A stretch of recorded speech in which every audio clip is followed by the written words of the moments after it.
Sound check 1 2 3. Sound check 1 2 3.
Happy New Year, everyone. Good afternoon. Welcome to the Public Works Committee meeting for January 12th, 2026.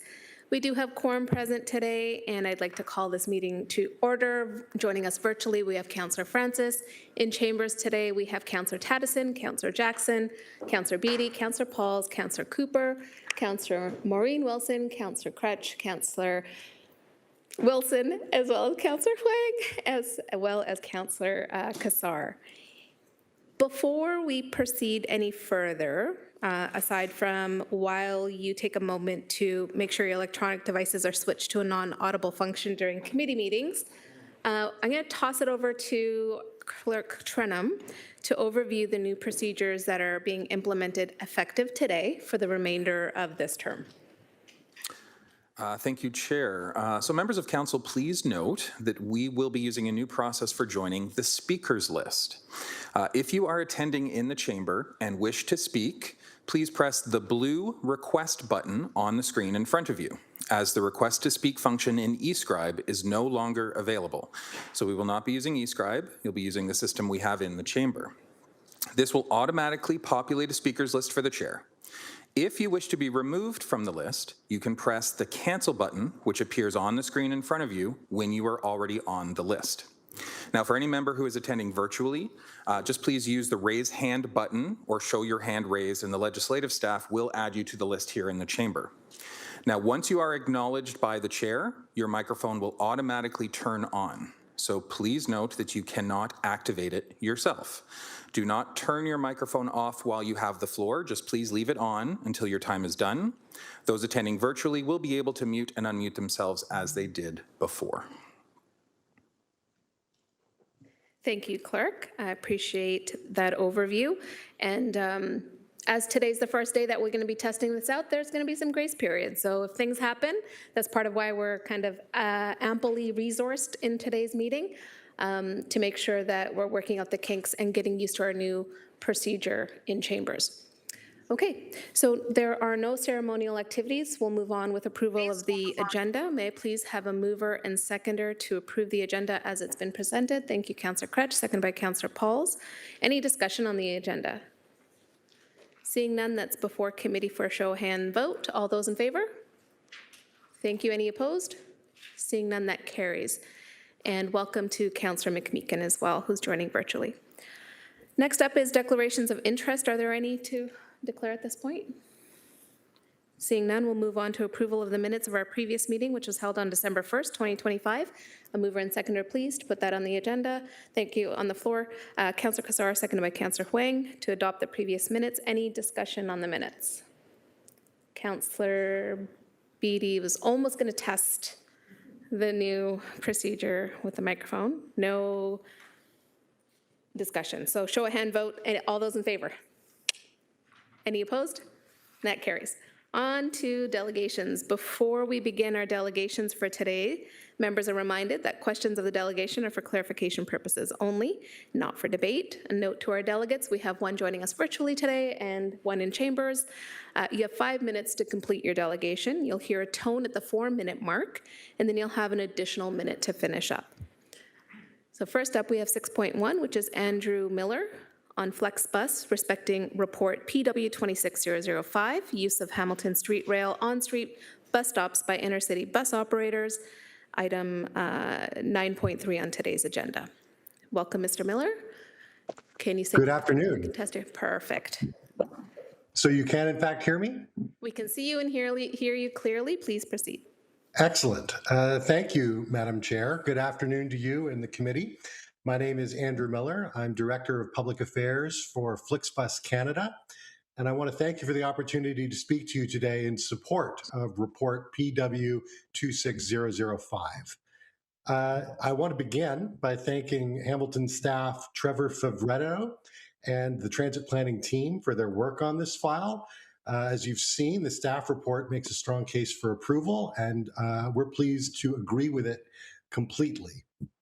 A little bit of background about our firm. Flix was founded a little over about 15 years ago in Germany.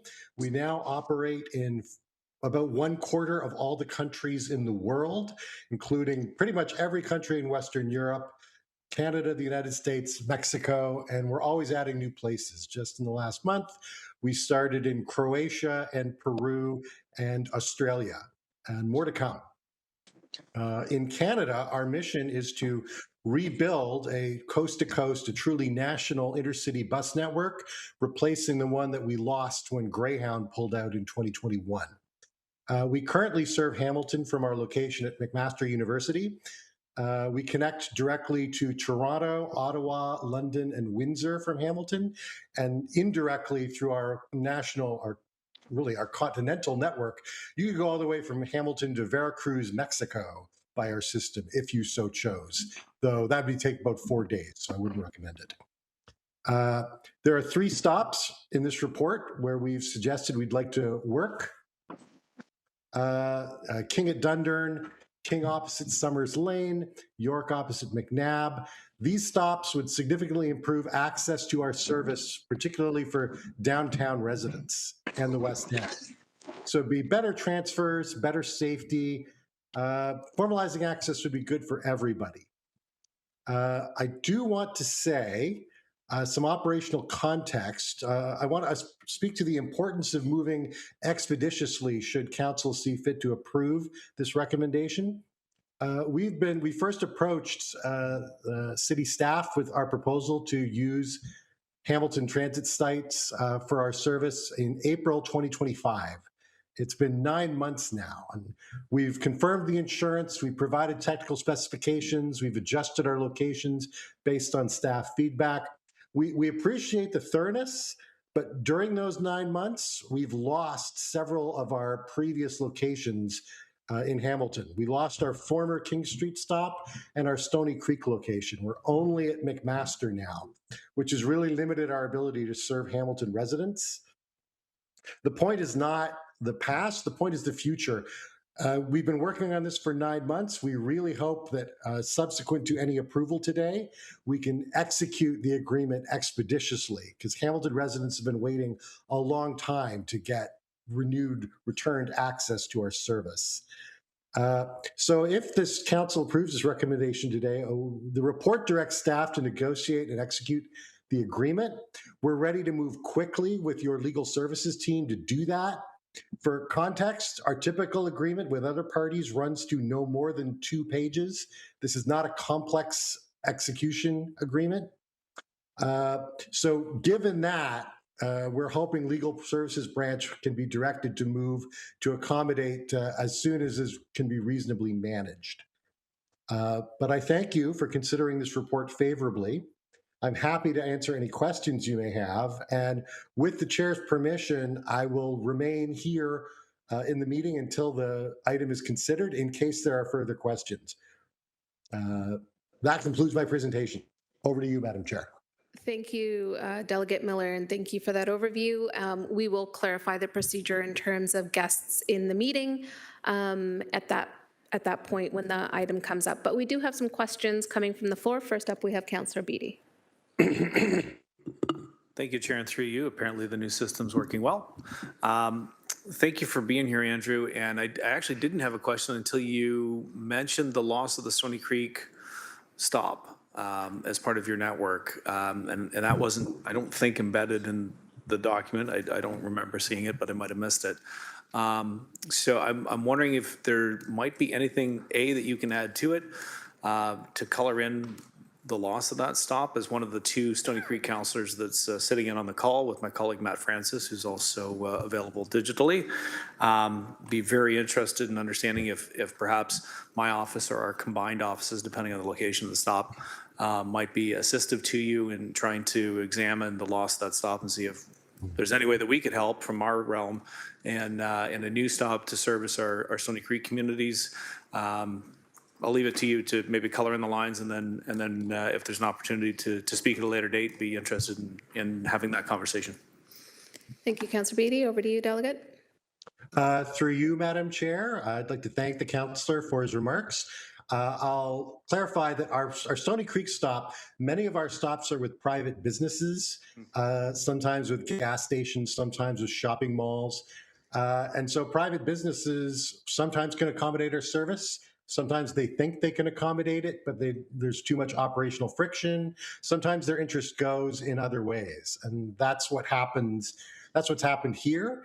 It's one reason that we would prefer to work with public facilities, because public facilities are designed to accommodate bus traffic. It's better for everybody concerned.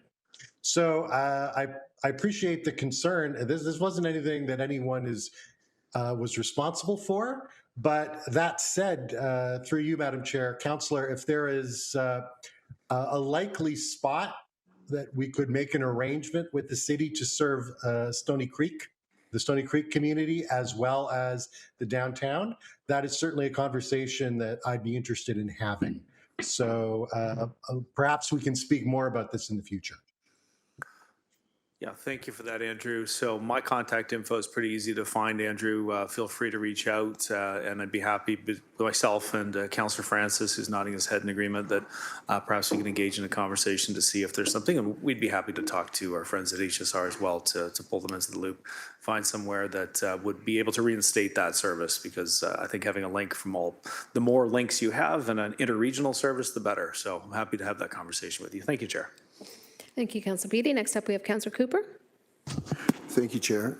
Andrew, just interested in any future plans you might have with respect to the mountain. There's some natural bus hubs up on the mountain, whether it be Lime Ridge Mall or Mohawk College. Just wondering if you've gone that far in terms of what the future may hold for including Hamilton Mountain in the service as well. Through you, Madam Chair. Thank you, Councillor. So we're trying to proceed step by step. So our first goal was to lock in the downtown service that we had and were in danger of losing, and then did in fact lose. But once we are assured that we've got the downtown Hamilton service that we need, as with your colleague, we'd be absolutely delighted to have further discussions about other places to stop in the city to expand coverage and make it easier for residents to reach our service. So, presuming council sees fit to approve this report today, and we're able to make an arrangement with the legal team, we'd be delighted to continue those discussions about extending even further across the city. Thank you, Andrew.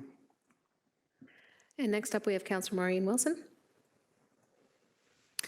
Thank you. Thank you for the delegation. Just on following along on my colleague, Councillor Cooper, just so I'm clear, at present, do you have expansion plans for the city? And my second question is, just if you could fill in the blanks of if your preference are stops within the public domain, what are the site characteristics that you are looking for that would inform your expansion? Thank you. And third, presumably, I think you referenced a legal agreement elsewhere that is 2 pages. Does that legal agreement enable you the flexibility to expand stops within the agreement? Thank you. Through you, Madam Chair. Thank you, Councillor, for your questions. If I understood you right, there's 3 things you're asking. One is, what are our expansion plans? 2, what are the characteristics, in our view, of a successful stop?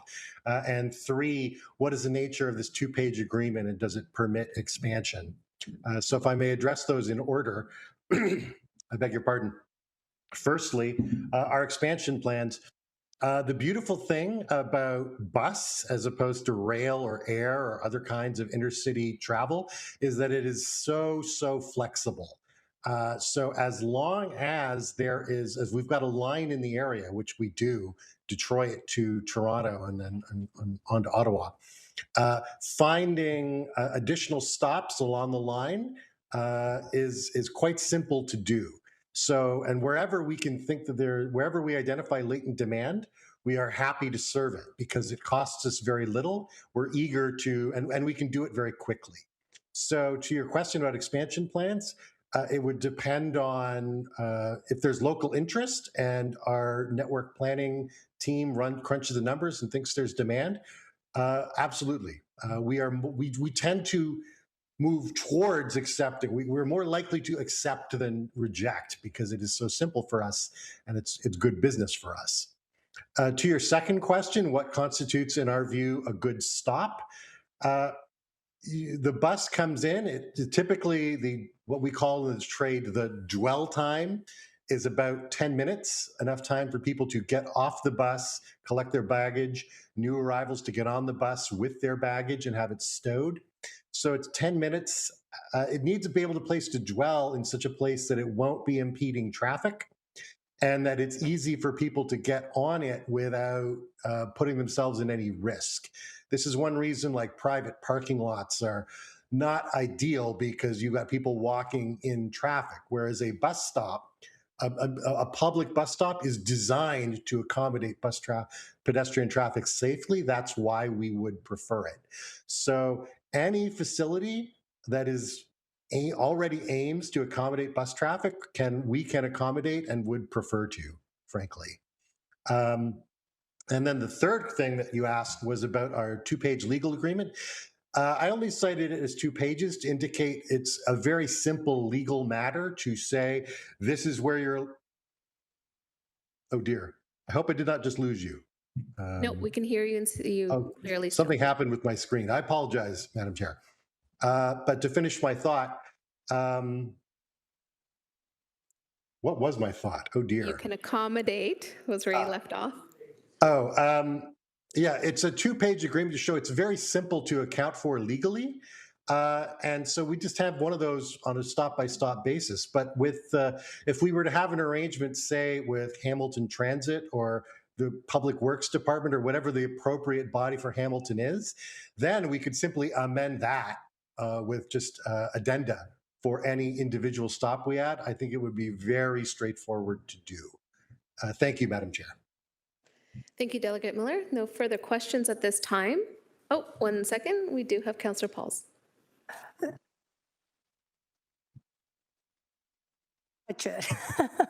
Thank you. I'm just wondering, when would this be implemented? And I'm wondering, because of the LRT coming, extra stops, how would that work?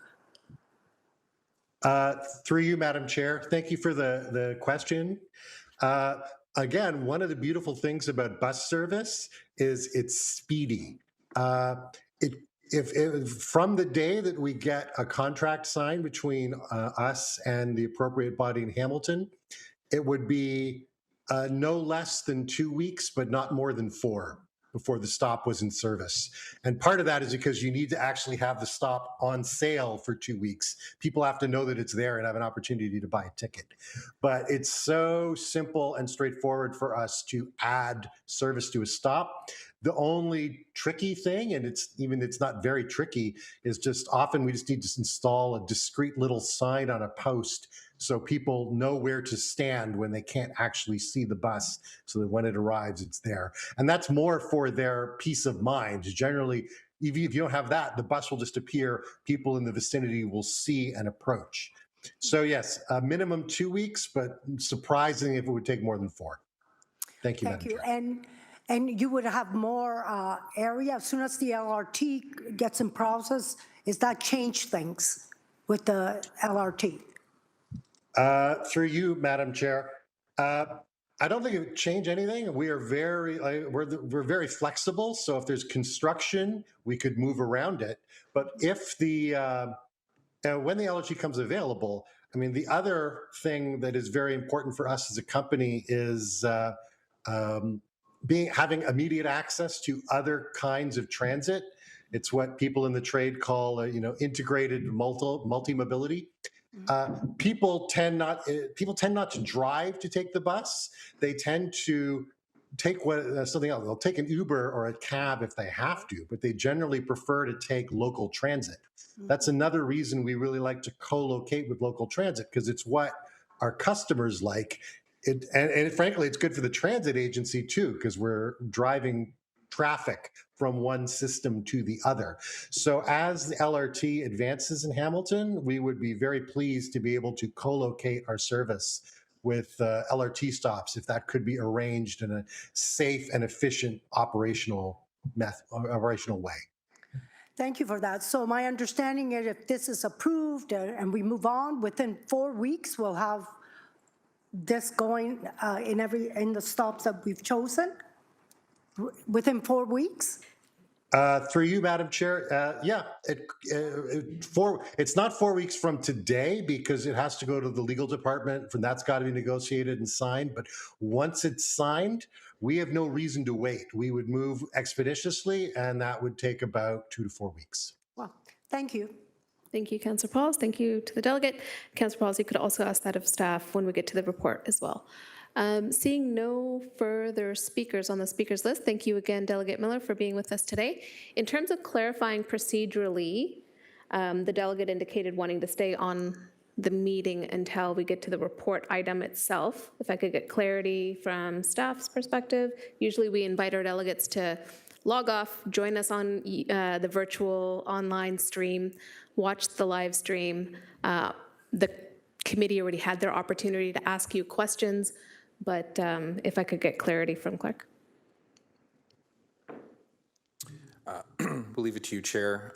If the individual stays on for this portion of the meeting, we'll just ask that the camera is off and the video is off. And if there are any issues technically, we'll just remove them and ask them to rejoin online. Thank you. Yeah. That sounds good. Thank you again. So you can turn off your camera and microphone. And we'll Thank you, move on Madam to Chair. our next delegation, which is 6.2, Pierre Roy Respecting Report PW 26002, Standardization of Traffic Engineering Software, TES citywide, which is item 9.2 on today's agenda. As the delegate is making their way to the podium, we'll receive both delegations at the end.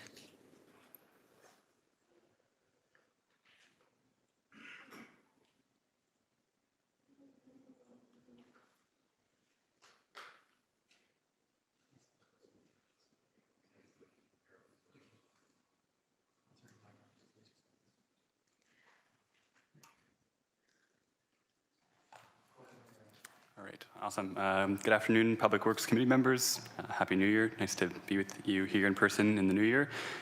I'm speaking to report 26002, Standardization of Traffic Engineering Software. On its surface, the report and its recommendations are pretty straightforward. The city has been using this software at Pierre since 2016, and it meets their needs, it's industry standard, and includes all the necessary features to support and implement Vision Zero roadway safety initiatives. Based on the software provider's website, in addition to roadway safety tools and collision analysis features that they mentioned in the report, my understanding is the platform also encompasses all aspects of transportation asset management, including traffic signal systems, road sign inventories, traffic studies, and life cycle maintenance. While the report is framed around roadway safety aspect of the program, it also mentions that it's used for traffic operations and data management, which appears to be beyond the scope of just Vision Zero safety analysis.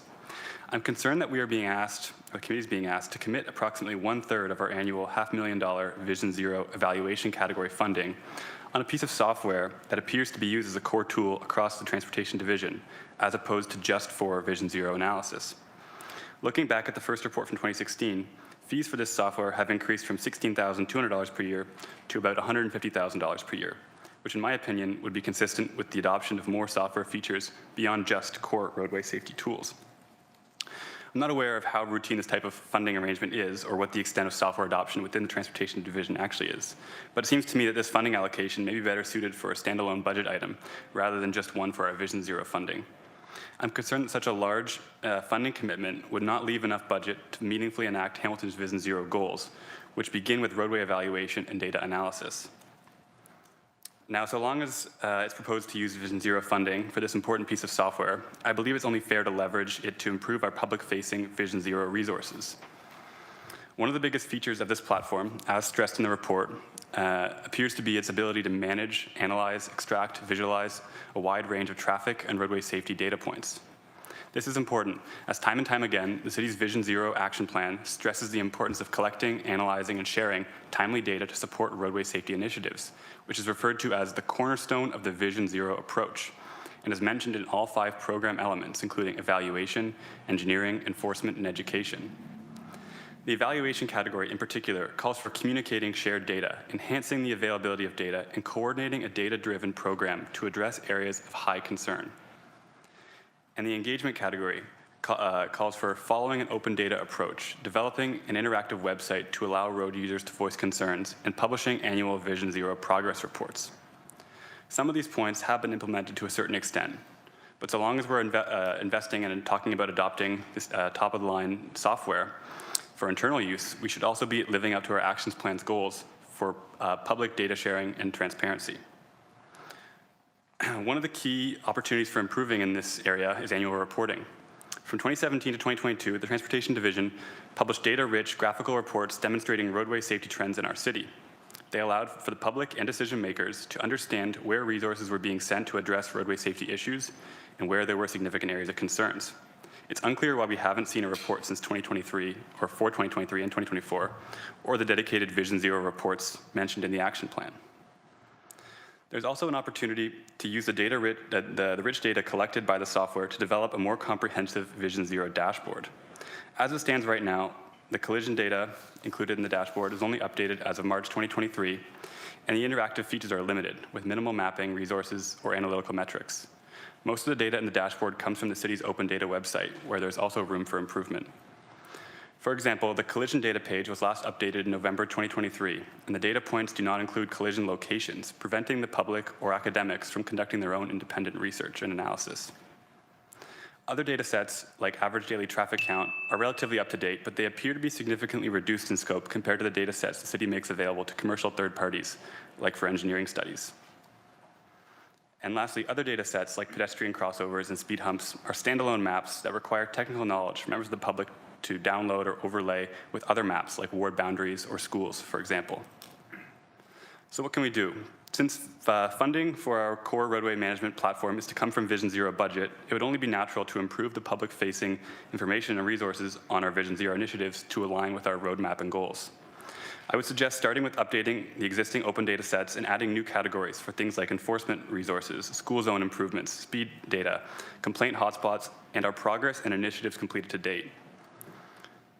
These could all be combined in a new, truly interactive Vision Zero dashboard, like Toronto's as shown here, where users can filter by collision types and review engineering improvements in support of safer streets in their community. Thank you. Thank you, Delegate Roy, for your delegation and presentation and the slide deck as well. Committee members, any questions for our delegate? Seeing none, thank you again. Thanks. Oh, my apologies. It is the first meeting of the new year. It'll take us a little bit of time getting used to the new system. First up is Councillor Wilson. Thank you. Let me just say, through the chair, I'm always very appreciative of your delegations. I find them extremely interesting and enriching, and I appreciate the time that you take out of your day and the days before this to prepare. Thank you. I just want to make sure I clearly understood the comment that you said with respect to the open data, that it would appear that the data that is made available publicly is not as generous as that which perhaps is shared with private entities. Could you, I want to make sure I understood what you've said, please, through the chair. Yeah, through the chair, thank you for the question, Councillor Wilson. The reason I came to believe that is because I see they do sell data. You can purchase it from the city directly on a website that they have. And so I did inquire about that. But I was reviewing an acoustic study for an engineering report, and it showed roadway traffic volumes at Gage Avenue North and Barton that I didn't seem to find in the city's publicly available traffic count data set. And the engineering firm mentioned that they were using the city's traffic management website, and that's not something I've been able to come across or what that is.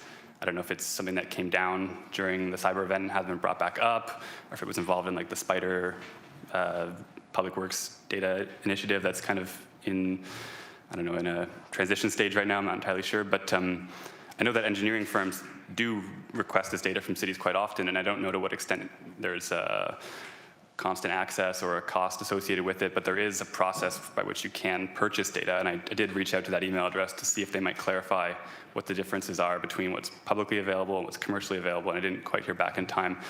So it's something that I am interested in hearing about more, but I don't have all the answers for that. But thank you for the question. Thank you for clarifying. I know a number of us will follow up. Thank you. Thanks. Thank you. And just to confirm, Councillor Taddison, I noticed your name flash on the speakers list. Were you still interested in asking a question? Nope. Thank you. That exhausts our speakers list. Thanks Thank you again. very much. All right, may I please get a mover and seconder to receive the delegations 6.1 and 6.2? Councillor Beattie, seconded by Councillor Taddison. And that is a show of hands vote. All of those in favor? Anybody opposed? Seeing none, that carries. On to item 7, items for information on our agenda. First up is 7.1, which is the Waste Management Subcommittee meeting minutes from our November 27th, 2025 meeting. I want to welcome back Director Angela Story, who is available virtually if there are any questions regarding the minutes. Seeing none, we'll move to we'll actually bundle 7.1 and 7.2 and get one mover for both of them. So we'll move on to 7.2, which is pedestrian and crowd safety measures within the city's municipal right-of-way. Report PW 26003. If I could get a mover and seconder to put that item on the agenda. Thank you, Councillor Crutch, seconded by Councillor Pauls. Any discussion on 7.2? Councillor Crutch. Thanks very much. This is part of a motion I think that I brought forward to speak to how community events are handled, and then of course the ongoing issues we've had with concerns with vehicles that might be hostile and how to mitigate them. We've got this happening out in front of City Hall, obviously, over the last couple of years where we've done this treatment. And usually at art crawl events, we see the tooth model, I call it, you know, the little spiky teeth or different kinds of things that'll embed themselves in concrete and won't allow cars to go further. When I was recently in Toronto at an event, as I've talked to you folks about before, I saw them use buses as a means of hostile vehicle mitigation by having a bus that was outfitted for that purpose. So they would change the look of the bus a little bit. It would have a different tagging on it, and then the bus would be parked kind of diagonally across the intersection so cars couldn't get through. I just want to confirm, I read the report and I think that's going to be considered here. I just want to make sure that we're also considering that component for HSR in terms of seeing what's possible, because I know at times we retire our fleet or we can use vehicles that aren't as road ready or road needed to be as road ready that we can deploy for these kinds of things. Just making sure that's part of the overall look at what's happening here. Thank you. Through the chair to the councillor, thank you. We have used, sorry, it's Mike Field, Acting Director of Transportation. We have used city vehicles in the past, notably during the McMaster spring event. I can't recall what it's called, but we've used dump trucks. I think that from my perspective, when we park a dump truck that is worth hundreds of thousands of dollars and we're inviting someone possibly to crash into it as opposed to using equipment that's designed specifically for the intended task is a better strategy. Using the hostile vehicle mitigation equipment that you're used to seeing at Supercrawl and those other events, they're also easy to move when we need to. Say if an ambulance or emergency service need to access the area within the closure, those things are really easy to move as opposed to if it was a bus or larger vehicle that requires a bit more logistics to get that thing out of the way in the case. But we are reviewing different scenarios and different ways and methods of protecting the public in these instances. And I don't think that it's out of the question that depending on what we're trying to do and how we're going to do it, we may use different devices to aid in that endeavor.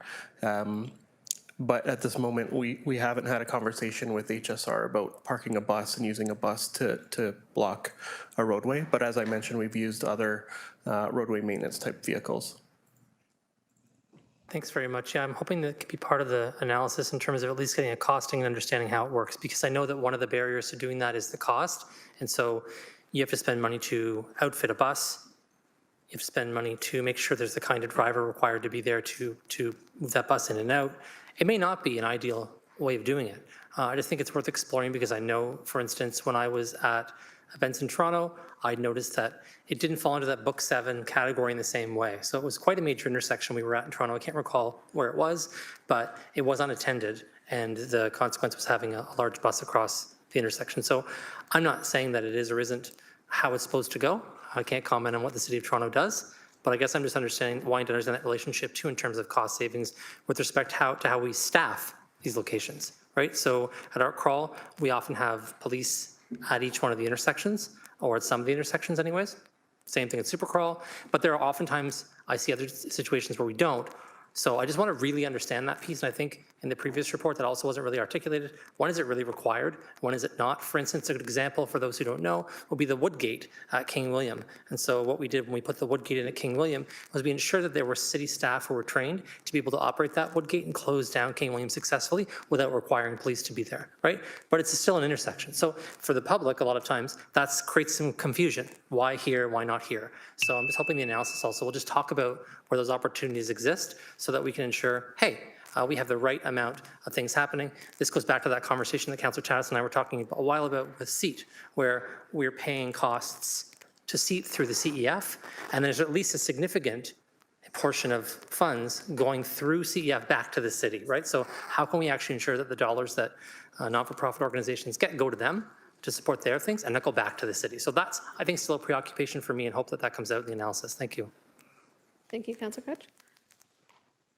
Wait, I turn off your microphone. That's right. Next up, we have Councillor Wilson. Thank you for the report. My recollection is this was almost a stage request. Councillor Crutch has been active on the file. Then I believe there was a motion from Councillor Francis post the tragic event in, where was it? Was it Toronto or Vancouver? Can't remember. Beg your pardon. I guess my question is twofold. One is we had a report prior to the winter break from the manager of security, and I believe there was an investment of in excess of $9 million deemed necessary because of the changing times. Appreciating that there is an HPS presence on SEAT, but I didn't see Manager Martin Dombo as someone who was consulted with this report. I'm just looking for a response about how, regrettably or not, security will be used more at the beginning in informing operations as we move forward. Because the report seems to hint at, you know, there are forces at work that are causing some security concerns at a local level. And so that's having to change the way in which we're having to do business because we still want to be able to gather as community. So just looking for any role of the city's security services in informing work going forward. Thank you. Through the chair to the councillor, we are able to have Martin attend so he can explain his role, but you do make a good point about perhaps about the intelligence that Martin has and how that feeds into the bigger equation. So I'll maybe hand it over to Martin if he's happy to provide some information. Good afternoon, Councillor. Martin Dambo, Manager of Corporate Safety and Security. Thank you for your question. And I appreciate the reference to the report that we provided in December on the annual report for corporate safety and security. We are an invited group to attend the SEAT meetings, but I would have to suggest that the expertise is already at that table. We have members from our transportation group who are familiar with the built right-of-way structures. We have expertise with policing who are familiar with the Highway Traffic Act and what their roles are, as well as the intelligence, and quite often their intelligence may be stronger in its value than what I can offer from open social media. So while we are able to participate, I think you have the right SMEs at the table already. Councillor Wilson. Thank you, Manager. I'm always very grateful for your insight and counsel. And respectfully, the motion didn't come from heat. It came from around this horseshoe. So I guess I'm just trying to understand, is there a heightened political sensitivity on our part, or is in fact, in the opinion professionally of staff, that no, this need is real and we have to take it seriously, and we're probably going to have to take it seriously on maybe a number of fronts? That's a question. Manager? Through the chair, thank you, Councillor Wilson. I believe that the awareness to this need has great value. This is a challenge that is not something that is foreign. It is certainly within our country, and we have risk factors within our community, whether that might be accidental or intentional. I am happy to contribute towards the ongoing conversations. I'm happy to contribute to any inquiries, requests that come from the SEEK group or this report as it continues through with the pilot project. I'm not necessarily excluding us, but I think that we may be able to add some value, but there is an incredible amount of value and knowledge with those who have been a part of the development of this report. And I don't think that there's an absence of information that I would be able to contribute to if I was a part of the original conversation. I think it's a very solid report. Thank you. Thank you, Manager. Thank you. Next up, we have Councillor Tattison. Thank you for the report. I read through it and I was very impressed. I'd just like to say that when I first saw the safety bollards that were installed out in front of City Hall, I thought to myself, really? Is this what we've come to? And then I see incidents like Vancouver happen. And I just wanted to thank our staff for being proactive in and around City Hall here. My question for Acting Director Fields is, will we possibly see more bollards for safety like those in front of City Hall, like on sidewalks where we have reoccurring events? Through the chair to the councillor, I would say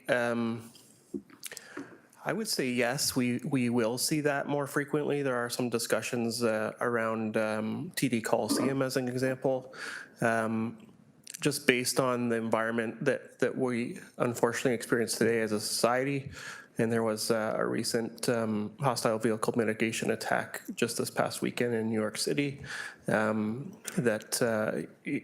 opportunity exists and the risk exists, and I don't think that anyone wants to sit back and wait for something to happen. So I believe that there's opportunities for strengthening the safety within the public right-of-way in many fronts, whether it's permanent infrastructure or temporary infrastructure that we deploy on an as-needed basis.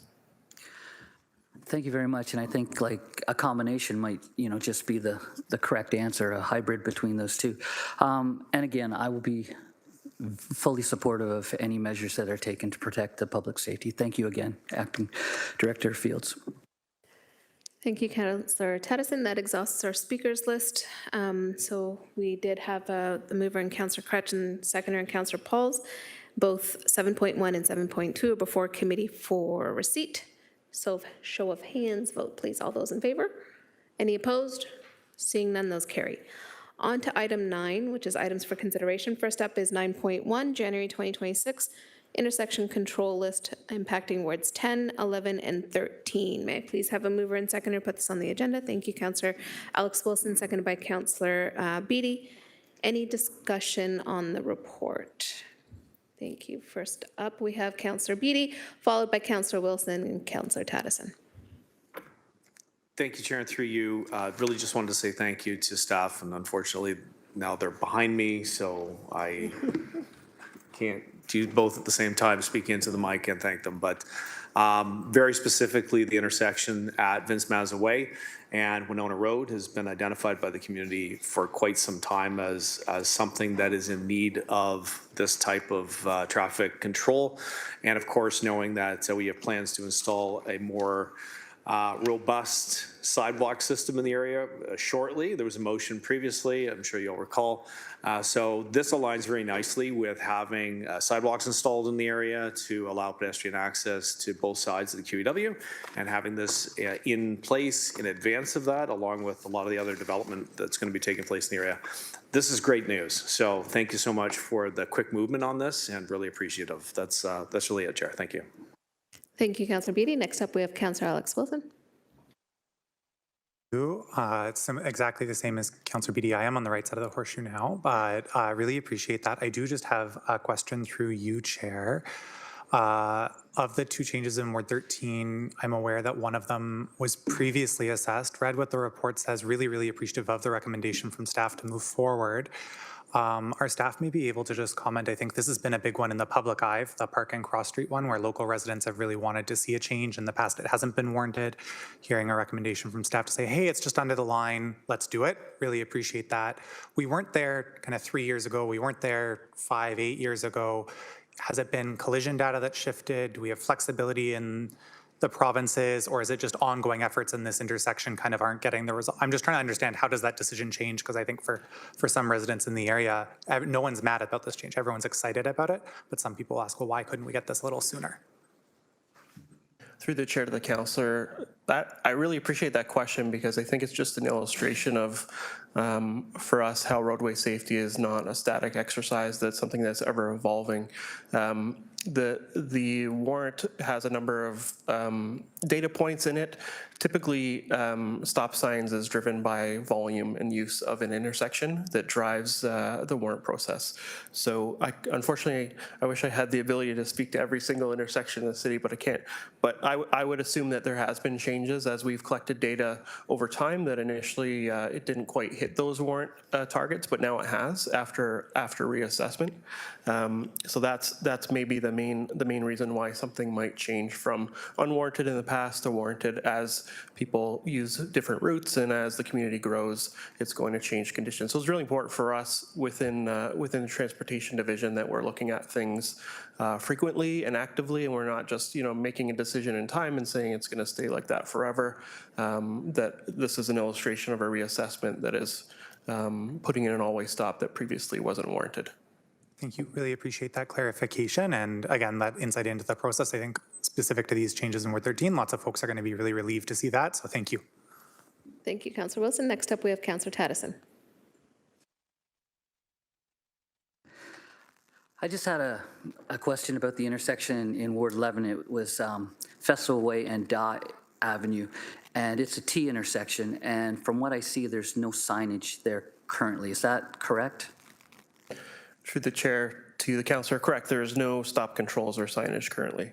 Okay, so my question then is, we're proposing, I guess what I'm saying is, if we support this now, is there still room for other mitigations as if we have difficulties with the solution that's been proposed? Through the chair, absolutely.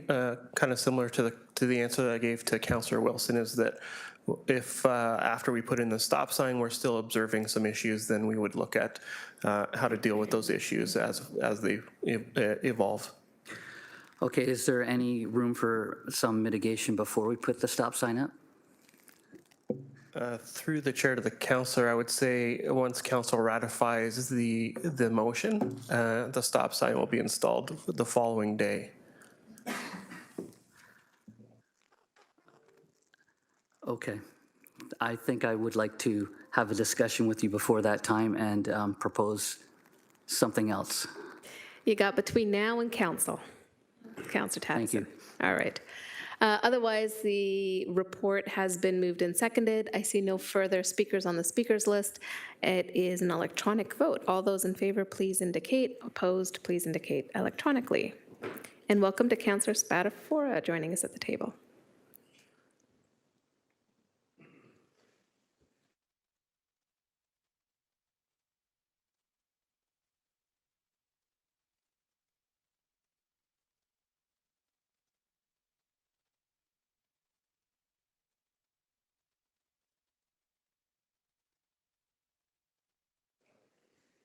And it's up. Oh, grayed out.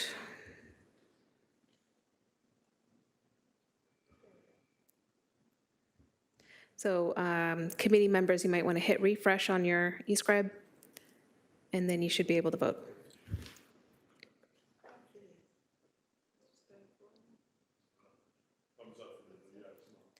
Okay, Councillor Spadafora is in favor.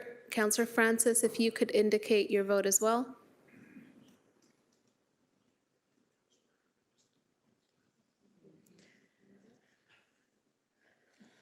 Sal, I don't have eyes on Councillor Francis. Okay, thank you.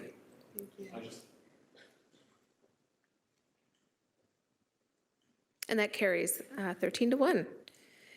Thank you. On to 9.2, which is PW Report 26002, Standardization of Traffic Engineering Software. May I please get a mover and seconder to put the report on the floor? Moved by Councillor Huang, thank you. Seconded by Councillor Alex Wilson. Any discussion on the report? Yep, Councillor Wilson. Oh, my apologies. Speakers list. Councillor Maureen Wilson prior to Councillor Alex Wilson. I'd be more than happy to wait, because I think Okay, I'm taking you off and putting, you have to indicate putting yourself back on. Councillor Alex Wilson, please proceed. No, it's all good. I think we'll probably be asking similar questions. My first question was just about the dashboarding and what are maybe if the acting director could talk about how the data set is hoping to link up to where we want the Vision Zero public dashboard to be, as well as maybe if there have been cyber disruptions or just the state of it now may not be where we want it to be, and acknowledging that. And I'll leave any of the further questions to the other Councillor Wilson maybe to follow up, but that was the one that really piqued me is where are we hoping to go with that public dashboard specific to what we heard. Thank you. Through the chair to the councillor, I appreciate the question. I also just want to make reference to Delegate Roy. It's the second time I've heard him speak, and the insight that he brings is one that we don't necessarily know internally. If someone's looking to use data, we're just making guesses of what we can publish and how it may be useful. So hearing from the public as far as what other data sets they would like to have available, I think is really helpful. So with that, we have intentions, or we have been planning to revise and completely update the Vision Zero dashboard. Unfortunately, it has been impacted by the cyber incident.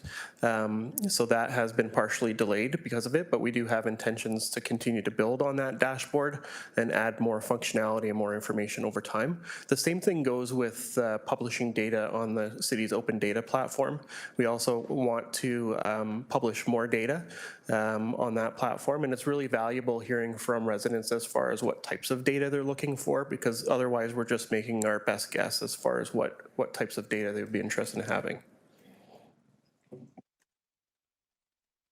My apologies, 1 second. Sorry, through the chair, just one quick follow-up. Is there a report or a timing cycle? So for example, will we get a collision report kind of in Q4 of this year, and that'll be when the kind of the dashboard changes might go up? Typically there are annualized updates, so just if you could maybe indicate when in timing we can look forward to some of this work in progress. And then that'll be it from me, Chair. Thank you. Yes, thank you for that. We traditionally publish an annual collision report.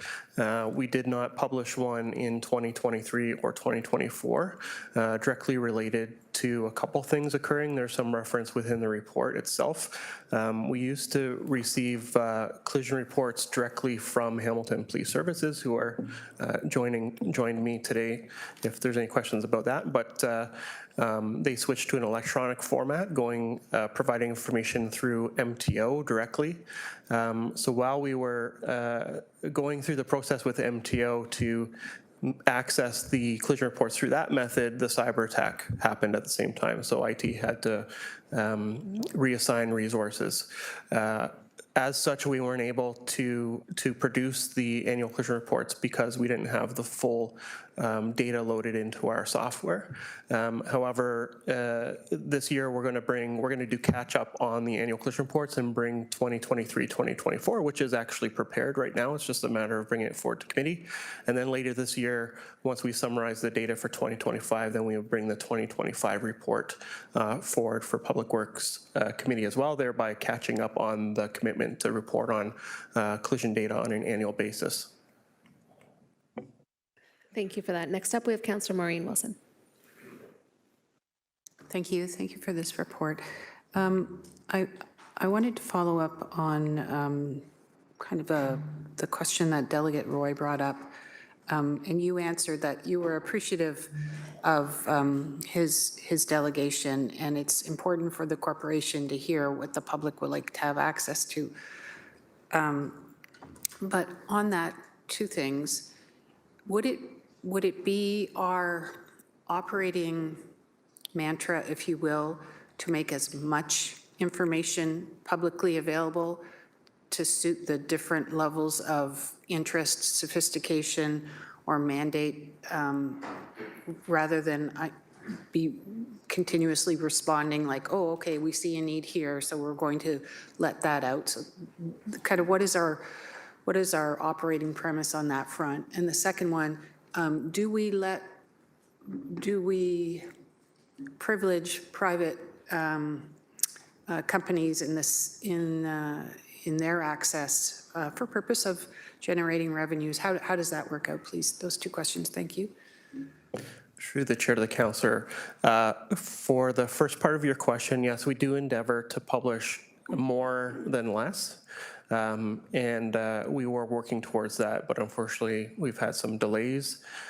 So we continue to look at opportunities to publish data.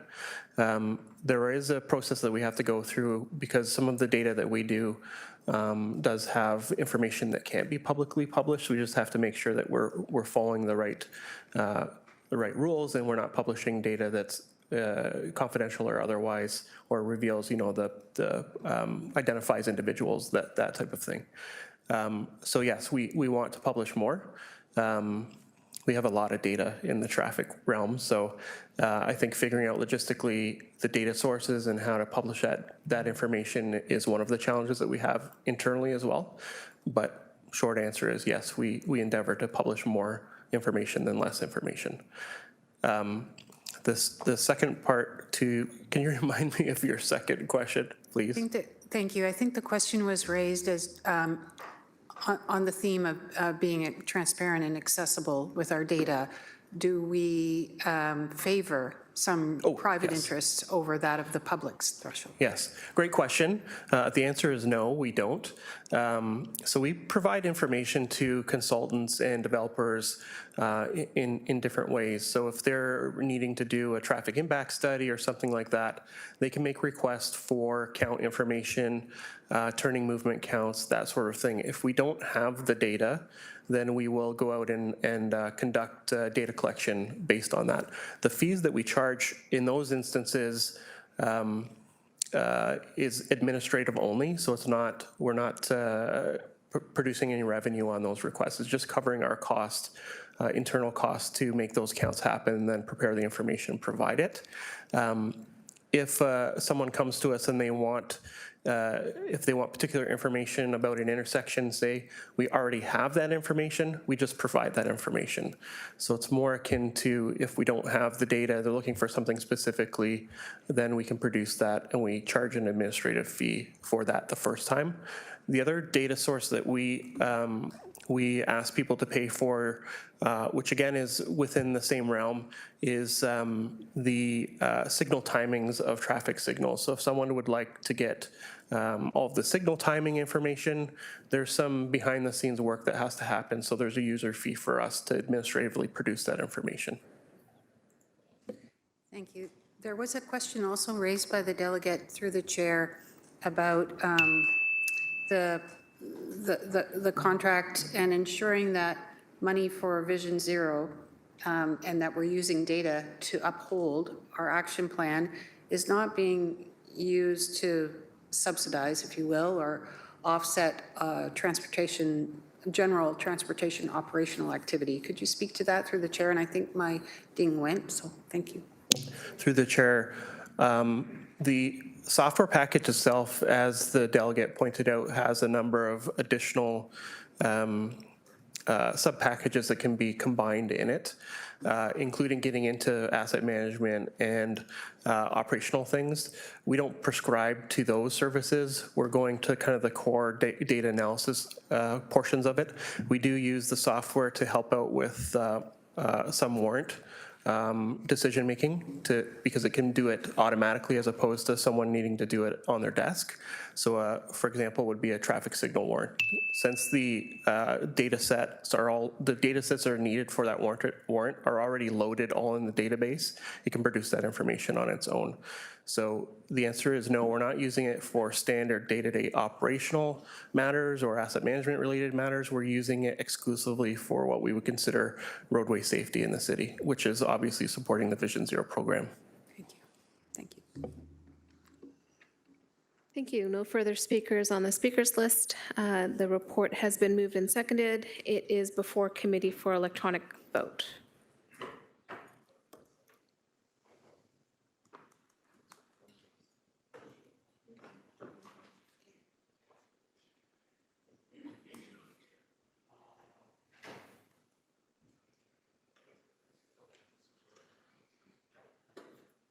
Everybody able to vote electronically?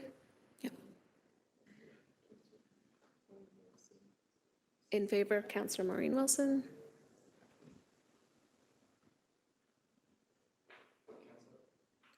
That carries, thank you, unanimously. On to 9.3, use of Hamilton Street Rail on street bus stops by intercity bus operators, PW 26005. Could I get a mover and seconder to put the report on the floor? Councillor Paul, seconded by Councillor Cooper. Opening up the speakers list. Committee members, any questions? Yeah, first up, Councillor Beatty.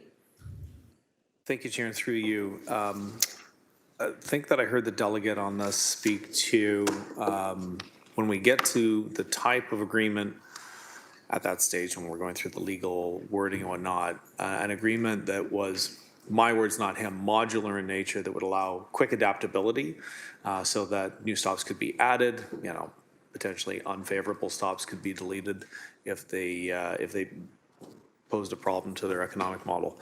I'm just wondering if I could get a comment from staff on the ability of us to have something that allows a more quick addition of additional stops, a certain amount of adaptability instead of perhaps something that is a little more rigid. Through you, Chair.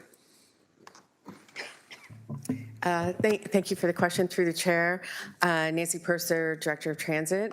And in this case, we, hearing what the delegate said, what we heard from council, will ensure that within the agreement, we build in the ability to add additional locations and what that will entail in the whole process that gets included with that. That was basically the gist of it, Chair. Thank you for that, Director Purser, and look forward to seeing how quickly we could bring this to bear. Thank you, Councillor Beatty. Next up, we have Councillor Maureen Wilson. Thank you to Councillor Beatty for that question. My only other question is, of course, the delegate underscored the importance of time, and the report is silent on providing an estimate timeline of report back. Would you be able to speak to that through the chair to Director Purser? So through the chair, we have, in this report, we're asking for the authority to negotiate and execute so that when it's approved at this committee, we'll begin working on the agreement immediately with legal, who's been consulting with us already on this program, and to be prepared almost to work with the provider as soon as council approves the final report. Thank you. Is it fair to me to ask through the chair, if you're obviously familiar with this particular party, there's other agreements out there, do you have an estimate of timeline that it might take for an agreement to be carved? So through the chair, utilizing agreements that are in place as a template and understanding what we are looking to negotiate through this report, we feel that we should have a draft agreement in place by the end of January. Thank you so much. Next up, we have Councillor Taddison. Just a question about the framing of some wording. It says transporting passengers within Hamilton will remain the sole responsibility of the HSR as protected under the collective bargaining agreement with Amalgamated Transit Union 107. So I guess my question is, does that mean that if this company looks to expand and say, go to the mountain, go to Stony Creek, and they're driving through the city, that passengers are primarily supposed to get on and stay on until they get into their destination, which is outside of the city? Is that correct? Through the chair, yes, that is the expectation of this agreement, is that they are actually leaving the city when they board one of the intercity buses. Okay, thank you for that. And then just one follow-up question with, in terms of private operators operating inside the city. So say if someone wanted to look at Bimbrook and bring a service from Bimbrook into the city, that's not permitted, is that correct? Through the chair, at this point, it's we would need to look at ask legal that question. Okay, thank you. We'll follow up later. Thank you, Councillor Tedison. Next up, we have Councillor Huang. Thank you. Just a quick question around wording in this report. It says, it is critical that they contribute to the ongoing maintenance of these assets and maintain suitable insurance for its use. It's on page 2, second paragraph under the analysis bucket. What is your expectation of contributing to the ongoing maintenance? Just because at this time, it's a bit of an amalgam of different contractors or roads teams that are doing some of that work. So what is your expectation for that particular sentence? Through the chair, that's a great question. I will start and then I'll pass it over to our senior project manager, Trevor, to fill in the blanks. But there are costs that HSR incurs at the stop. So we have to clean the shelter, snow clearing, garbage pickup, and then the basic maintenance of the shelter. So it would be those kinds of costs. But I'll have Trevor provide some more details.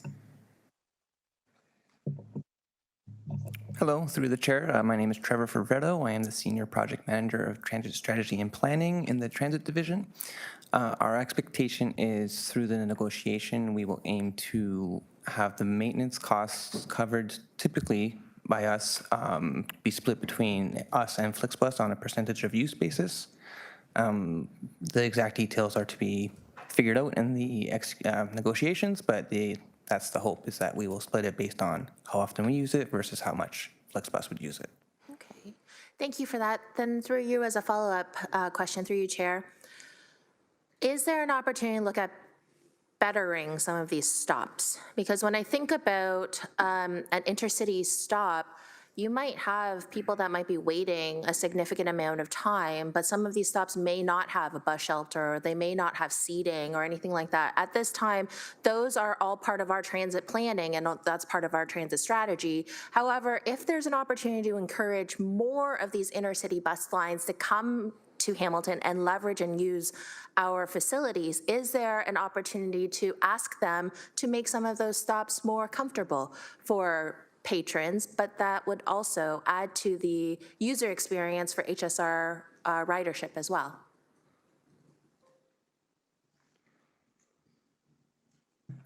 Through the chair, honestly, I'm not sure, but we can talk to our legal team and work with FlixBus to see if that's a possibility. So through you, Chair, I think my bug in your ear, Trevor, and to Director Purser is, could we make a note and just even ask the question? If we are going to share in the cost of these responsibilities, is there an opportunity for betterments? Is there an opportunity for comfort and essentially increasing the user experience for all of the patrons that might be using that particular infrastructure bus stop? Thank you. Thank you, Councillor Huang. That exhausts our speakers list, and the report is before Committee for Electronic Vote, please.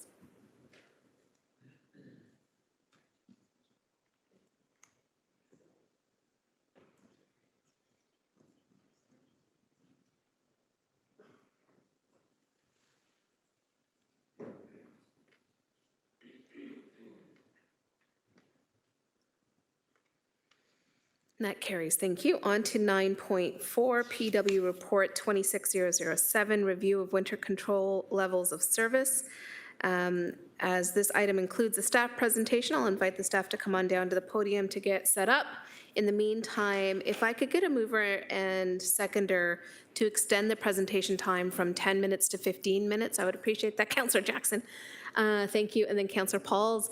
That is an electronic vote because that is a change to the agenda.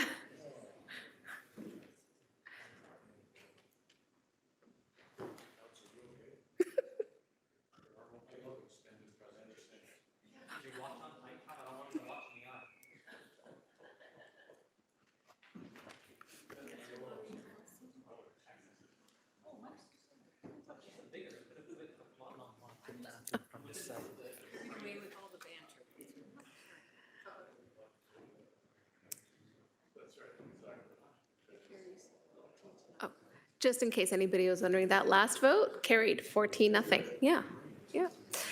Okay, so bringing order back to our committee, appreciating the banter back and forth, building on that unity around this table in the new year. Appreciate it. Over to you, Manager. Good afternoon, members of council. My name is Peter Sniolis. I'm the manager of roadway maintenance, and today we'll be going over a presentation on the review of the winter controls levels of service, as well as review a motion back from February 2025. And I'll do my best to keep it to 15 minutes, I promise.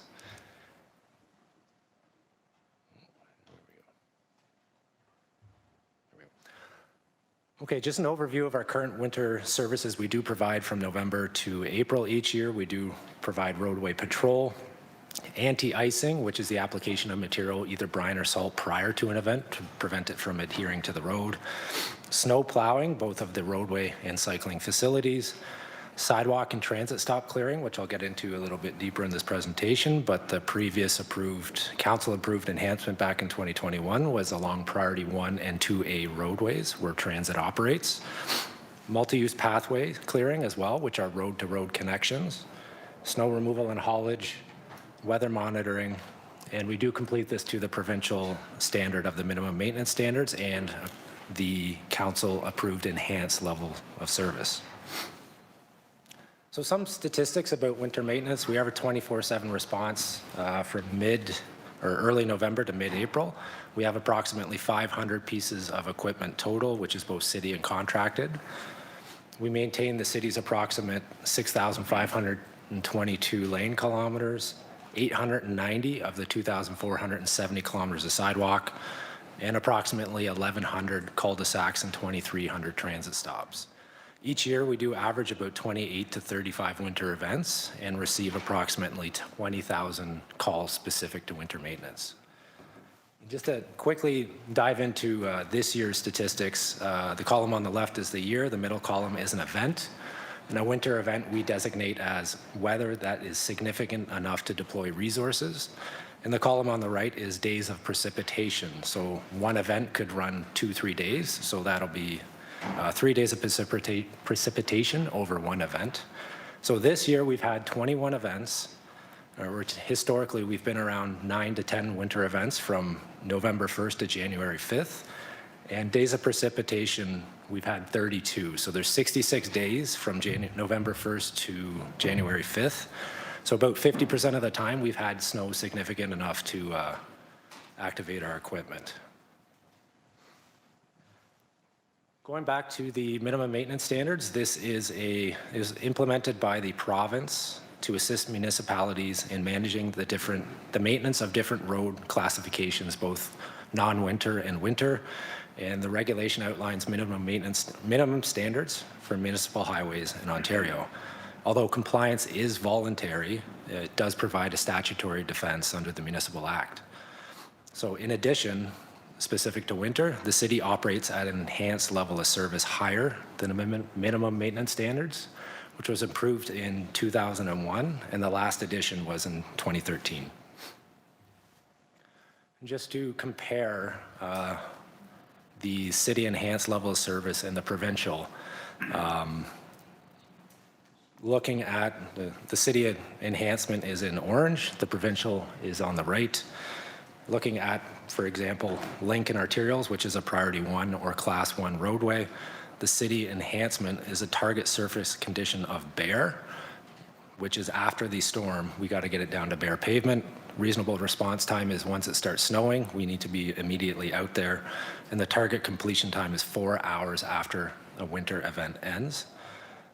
To be specific, a winter event, anytime it's snowing, there's some precipitation or there's drifting snow, that constitutes a winter event. So the provincial guidelines, in contrast, will allow up to 2.5 centimeters of snow on a class 1 road, such as the link or the escarpment, and to be completed at 4 hours after the event. And I'll highlight residential as well. So our target surface condition is bare. We activate at 8 hours or 10 centimeters, whichever comes first, and to have that bare condition 24 hours after a winter event. And when comparing to the provincial standard, it's up to 10 centimeters, 24 hours after the event ends. Regarding cycling lanes, we've got two types across the city, unprotected and protected. Unprotected can be seen in the bottom left image there, and that's no physical delineation between the road and the actual cycling lane. And this is completed by our roadway combination plows at the same time. So when we're clearing the road, we'll clear the cycling lane at the same time. Versus protected, the image in the top left is Bay Street, I believe just around TD Coliseum. And there are physical delineations there with flexi sticks and some concrete barriers. And although the equipment is activated at the same time, we use different pieces of equipment that can physically fit in that cycling lane. And on the image on the right is what's called a trackless. So it'll be activated at the same time, but due to slower operating speeds, it just takes a bit longer. And again, looking at cycling lanes, maybe I'll just highlight class 1s. So again, our target surface condition is bare, immediate response time completed 4 hours after a winter event, versus the provincial standards is reducing that to 2.5 centimeters or less, 8 hours after an event. Sidewalk clearing, we clear approximately 37% of the sidewalks across the city, and in addition to the priority 1 and 2A roadways, which was added back in 2021, we also do clear municipal properties, reverse frontage lots, Ward 12, sidewalks adjacent to school property, transit stops, and multi-use paths, which are road-to-road connections. Residents and property owners are expected to meet the snow and ice bylaw, which is 03296. Reviewing or comparing the sidewalk enhancement as well, the city's enhanced level is snow packed and condition, and reasonable response time is activating at 5 centimeters, although this does vary based on the type of storm. Sometimes we'll activate earlier or around that 5 centimeter threshold, and completed 24 hours after a winter event. And the provincial standards is 8 centimeters or less, completed 2 days after an event. And this map just shows where we do clear sidewalks around the city. The blue was the existing, and the red was the council enhancement approved back in 2021. And that's where priority 1 and 2A were sidewalk are active. In regards to schools, we've got 155 public and Catholic schools around the city, which comprise 48 kilometers of our 890 kilometers of sidewalk.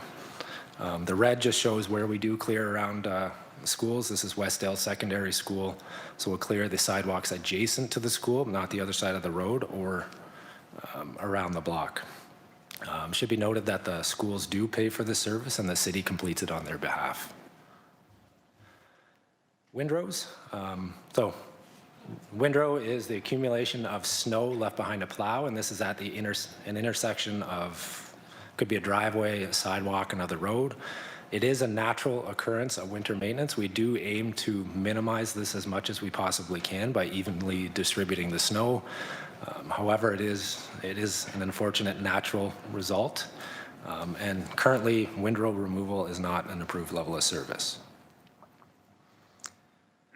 In regards to a significant weather event, again, this is under the MMS, a subsection of the Municipal Act, and if there is significant weather that is forecasted or occurring that poses significant danger to the traveling public, the city may declare a significant weather event. And what this does is it pauses the completion times, and just so the city can catch up, get those roads to a safe point, and then the completion times are restarted once the declaration is over. Over the last few years, we've declared on approximate, I think last year we had 2 significant weather events, and historically it's 1 to 2 a year. Moving on to the motion that was passed back in February of 2025, it was directed that staff be directed to report back with recommendations on how to address snow removal deficiencies permanently on narrow roadways, including but not limited to deploying smaller snow removal equipment on narrow residential streets and boulevards, utilizing existing resources that can be in place by the 2026 snow removal program. Additionally, that staff be directed to determine an appropriate, temporary, and time-sensitive solution be deployed in the 2025 winter season to address snow removal services, snow removal service levels within current operating costs. So moving on to the recommendation. The recommendation is an event-specific winter weather parking restriction pilot. This will be specific to 4 streets within Ward 3. And the purpose is to enable a targeted short-term parking restriction as required to improve snow clearing and cleanup efficiency while maintaining emergency vehicle access. So there is no cost, there's no staffing requirement. Commencement will be the 2026 winter season, and the location will be St. Clair Boulevard, Proctor Boulevard, Roseland Avenue, and Barnsdale Boulevard.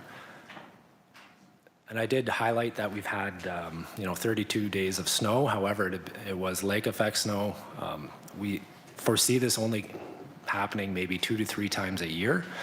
And a good example was last year when we got 60 centimeters of snow within 1 week that fell on existing snow. It really narrowed those roadways down and prevented us from getting our equipment through there. So we forecast this to be 2 to 3 times a year. This map does show where those 4 locations are, just for a clarification. And in terms of the challenges we do face, so the image on the left is Barnsdale Boulevard, and the image on the right is St. Clair Boulevard. These were taken at approximately the same time during the same storm last year. The image on the left does show, a vehicle parked there. The image on the right doesn't have any vehicle there. So we were able to get through St. Clair Boulevard, push the snow, apply material, and move on. The image on the left really did prevent our combination plow from getting down there. The next slide will show what our combination plows are. So what happens is if you get 60 centimeters of snow that fell on existing snow, those cars that were able to park up adjacent to that curb start to encroach slowly and slowly more and more into that roadway, and it really prevents us from getting our equipment down there. And although we do have smaller equipment that we currently do utilize, so we can go down to a stake truck or a small pickup truck with a blade, it's still unable to get down through this corridor here. And the one issue that we encounter with heavy snow that was around that time, the smaller the vehicle doesn't have the capability to physically push that snow. So it presents that additional challenge for us when we need to again get into alternative equipment to be sent down there, such as skid steers or others, which physically have to pick up the snow and move it. So it's a much more time-consuming and costly way of doing winter maintenance.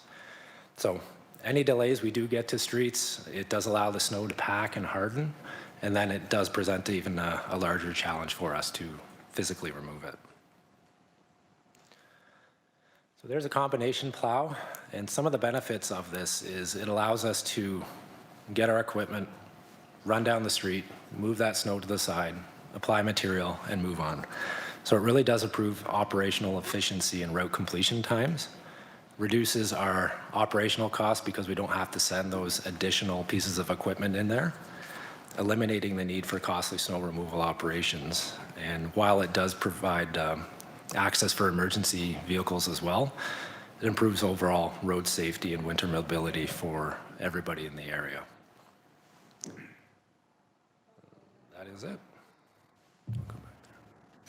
Thank you for your presentation, Manager. Once you take your seat, we'll open up the speakers list, recognizing that there's multiple speakers on the speakers list. As chair, I am going to beg committee's indulgence. I know that there's content that is general, and so if committee members wanted to speak to the general content and then give me a chance to drill down to the Ward 3 specific questions, that would be great.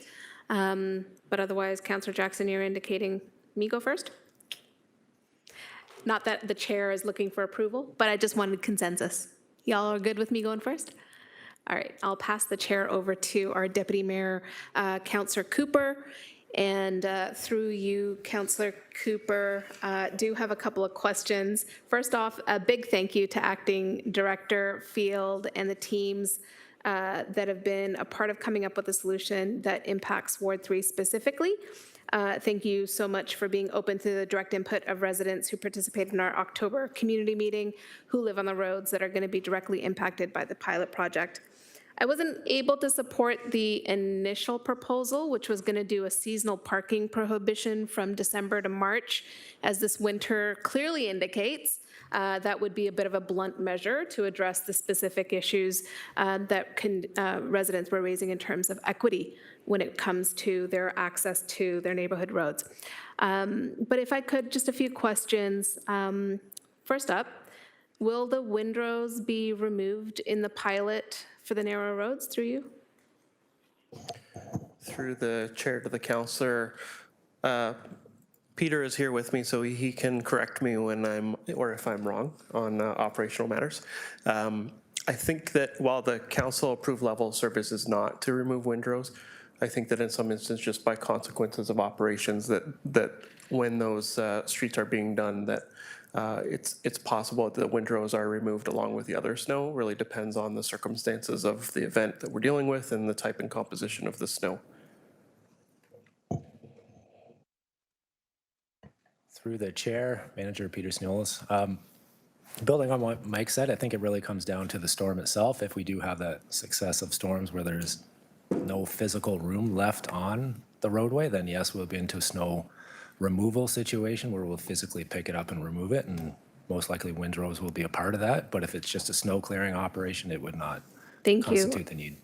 That makes sense through you, Deputy Mayor, in the sense that as the snow continues to accumulate, we're moving the snow, it continues to build a bigger windrow, we're physically seeing a narrowing of already an existing narrow roadway. I appreciate that response. Next up is what accommodation will be in place? We've heard a lot from elderly residents who live on these roads specifically, who feel really uncertain about their safety as they walk from, hopefully, ideally, they find a parking spot either on Main Street or on King Street, which all the roads that are being impacted in this pilot study are flanked by. Hopefully, it's just a matter of a block and a half away walk for the residents, but in those cases where they have to go further, they're really concerned about being able to walk on Hamilton sidewalks, where some of those sidewalks are part of our snow clearing, but at a different standard. They're not going to be done in time necessarily. So what are staff thinking in terms of being able to ensure and accommodate safety? Through the chair to the councillor, I think that's a really important question and speaks to one of the reasons why we're conducting this as a pilot. Because part of the equation is not only initiating this operationally, but also having a feedback loop from residents and what their challenges are in those situations.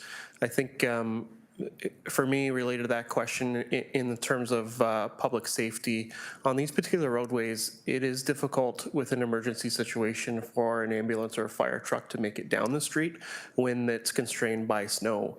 So this enables us to get the snow out of the way, to make sure that emergency vehicles can access the street more readily and available, or readily and easier.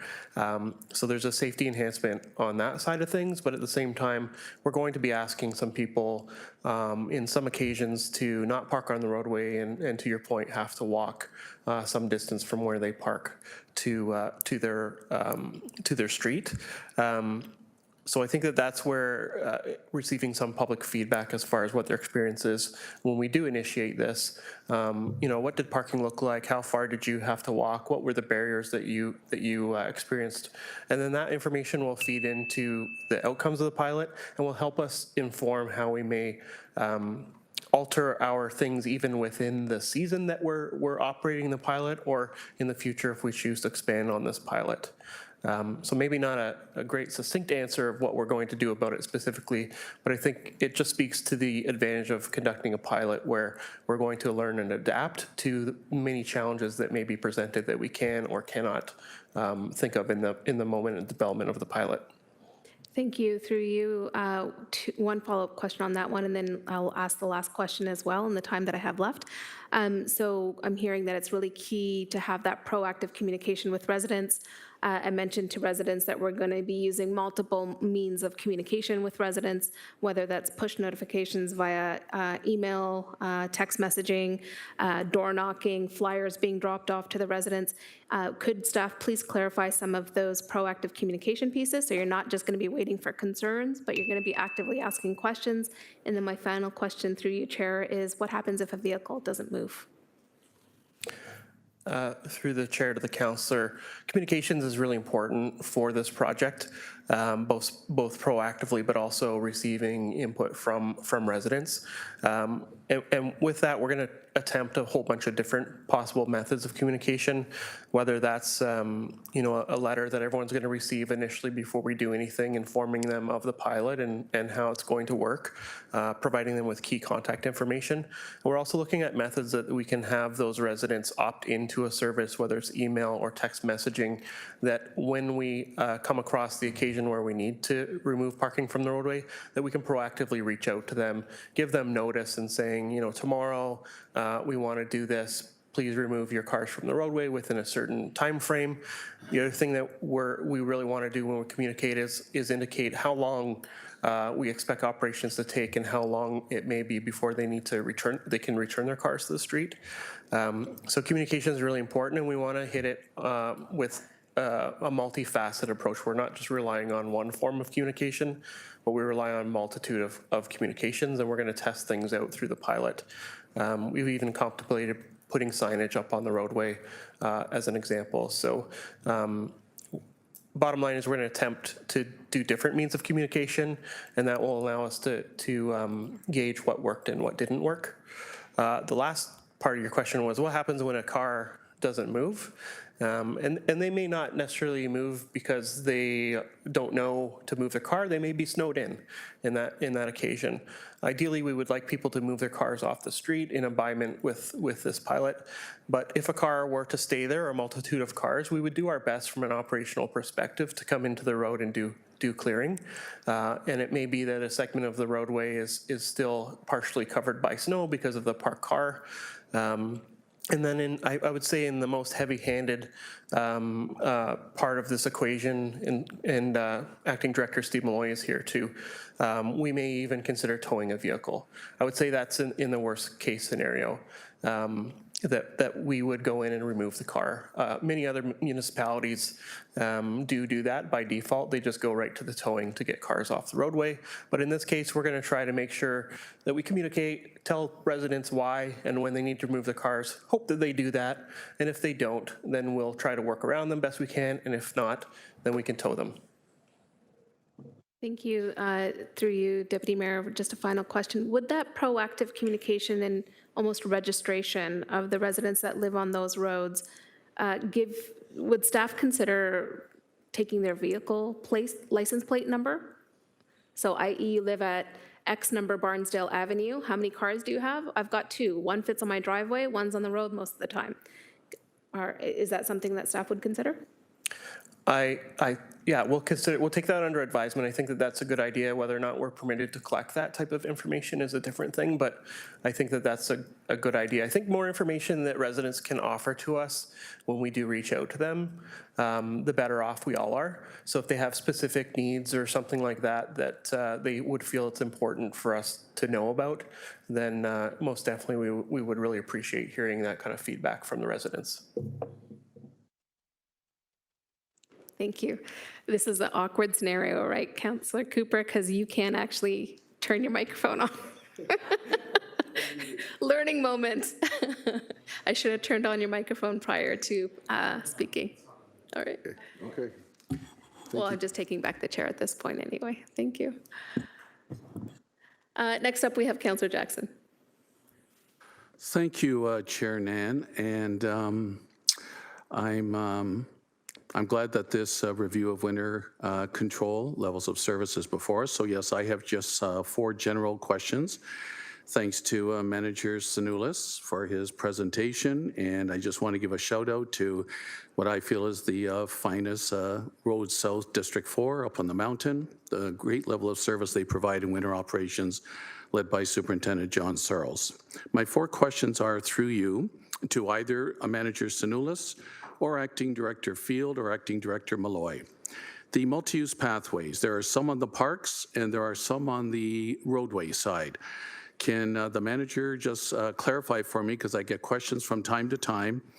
Along the escarpment's edge, there's the multi-use pathways along Mountain Brow Boulevard and Concession Street, and then there's a multi-use pathway along the residential side, along a certain section of Mountain Brow Boulevard, and in other areas in my ward along the escarpment.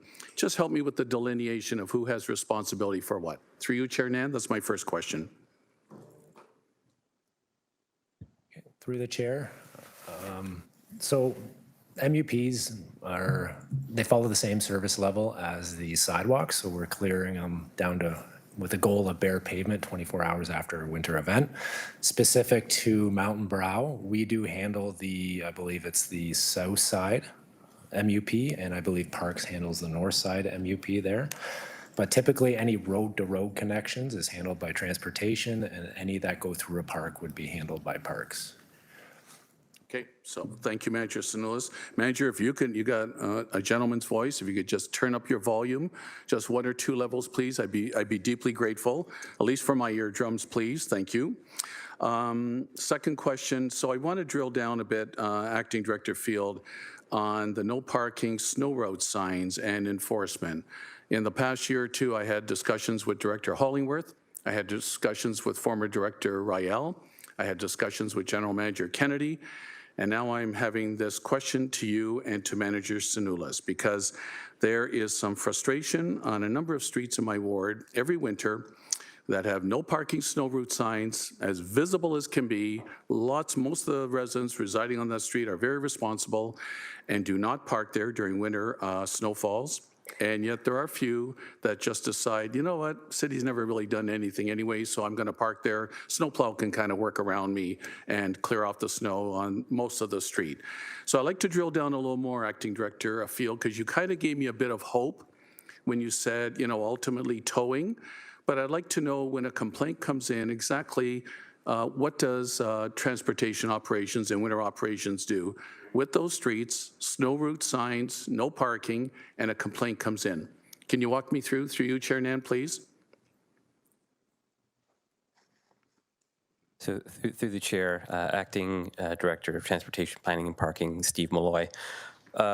So in the bylaw, for the snow route signs for no parking, it's really declared by the Chief of Police when there's a snow emergency.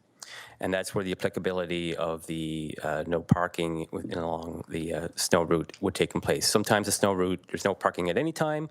At other times, there is parking permitted sometimes along the snow route. So really, it should be enacted when it's declared by the Chief of Police, whereby then, if there is resources available, depending on the activity level, towing could occur if there's someone violating the bylaw when it's in effect. So there's the problem, council colleagues. Thanks, Acting Director Malloy. There's your problem. Snow route signs, no parking, it really doesn't mean anything unless the Chief of Police declares a snow emergency. Otherwise, cars can park there. What I've just interpreted, cars can park there during a winter storm, and plows and graders will have to do their best to get around it. And unless the Chief of Police declares a winter emergency, storm emergency, then it sounds like to me what I heard, I'll apologize if I misheard, that there really won't be any enforcement, and that's unfortunate. And if staff want to take that away and they want to, we want to chat later after today's meeting, so I'm not holding it up, I don't mind doing that. But that's, unfortunately, that's not a good message to those law-abiding residents who park properly in their driveways during a winter storm. Third question, do I have some latitude, Chair Nan? Thank you very much. Third question, city sidewalks and HSR roads. I supported that in 2022 so that especially many of our seniors could access during snowstorms. I know we had some hiccups in the last year or two. Manager Sinulis, have we got all the contractors now, all the in-house, all the Bobcats ready to go in terms of on those HSR roads, city sidewalks, in clearing them as soon as possible? And secondly, when there is damage to property homeowners and their lawns and landscaping, I just want to know again what the process is to file a complaint. Through you, Chair Nan, please. So through the chair, we've been developing a relationship with our contractor, Forest Ridge, on clearing the sidewalks. And I will say we have been improving over the years. I think we're in our fourth season now. We've got one more season with them.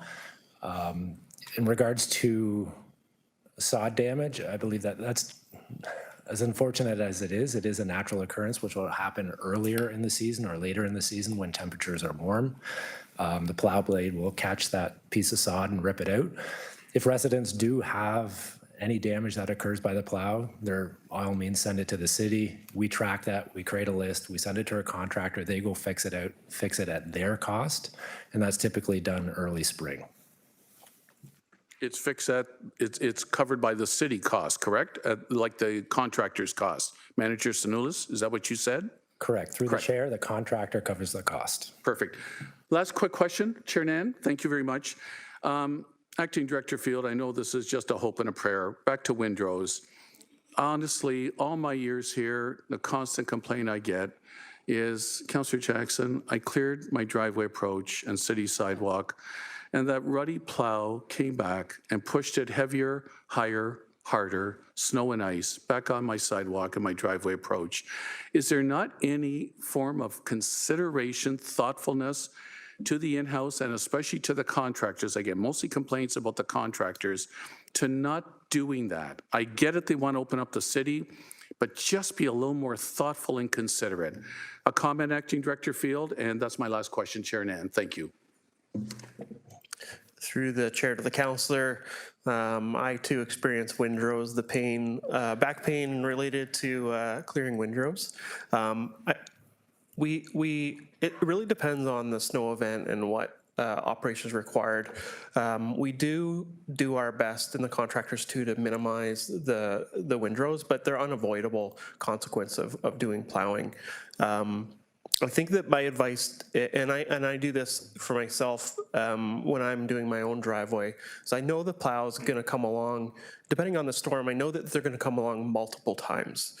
So I try to get out there as early as I can to remove the windrow, and then hopefully the next time that it's plowed, it's a smaller thing. But I think it's just an acknowledgement for the public that it's as much as we would like to not create those, it's just a consequence of the plowing operations that we have, and that you know, there are some ways that you can manage as a homeowner and get out there early, but just recognize that we're going to create them.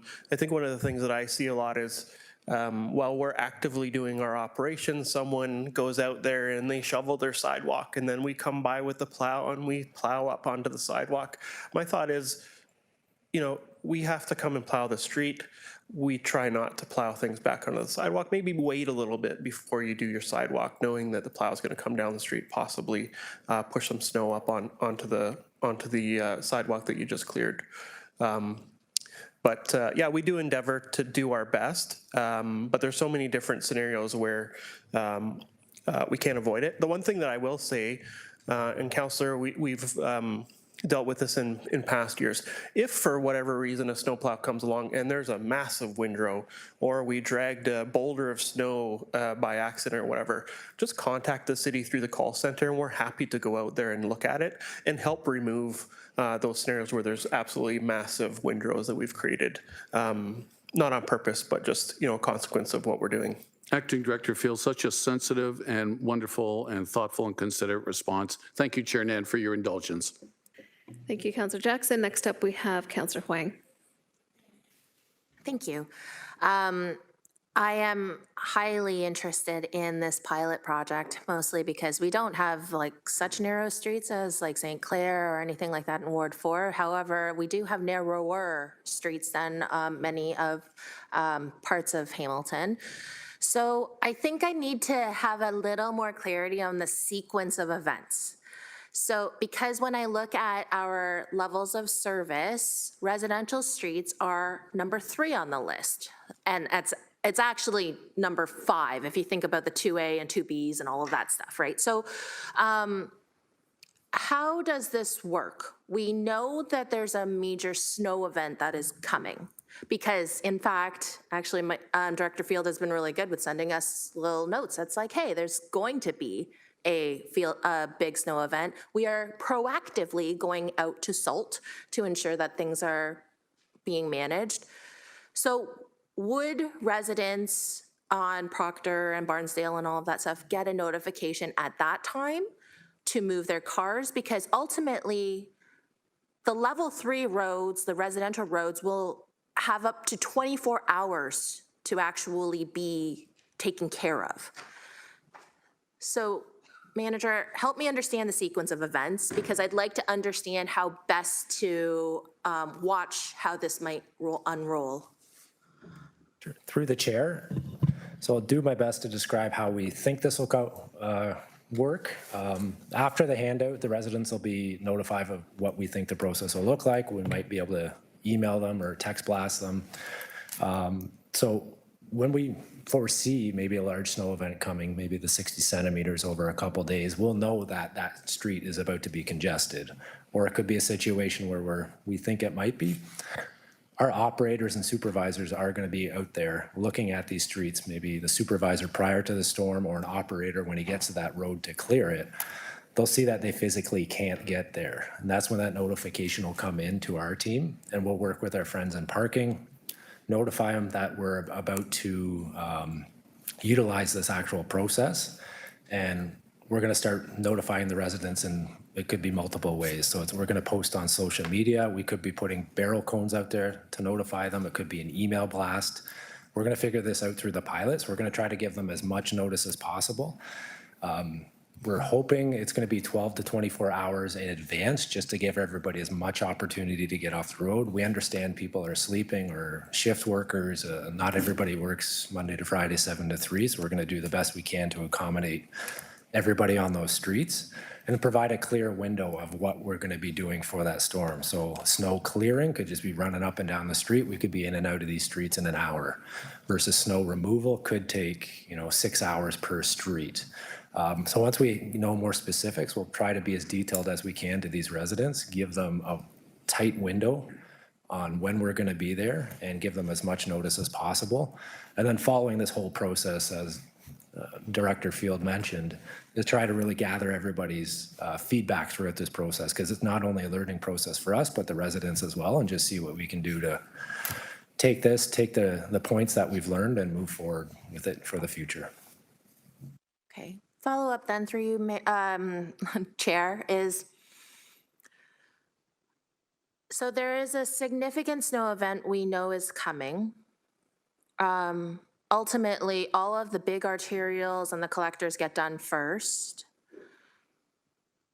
Are you expecting a dedicated team that would go out and do this? Or is the expectation that our regular crews would have to build this into their normal sort of schedule, and then the only time that there's a dedicated residential communications team that talks about it? So help me understand how it fits into the bigger picture of our operations, just because I think that residents, if I were to imagine Ward 4 residents, they would say, well, my street never gets plowed because it's way after the 24-hour time period, and then how would I know? Like, ultimately, they wouldn't be allowed to park on that street for over 24 hours. So I just don't know how this really fits into the overall big picture snow mitigation process.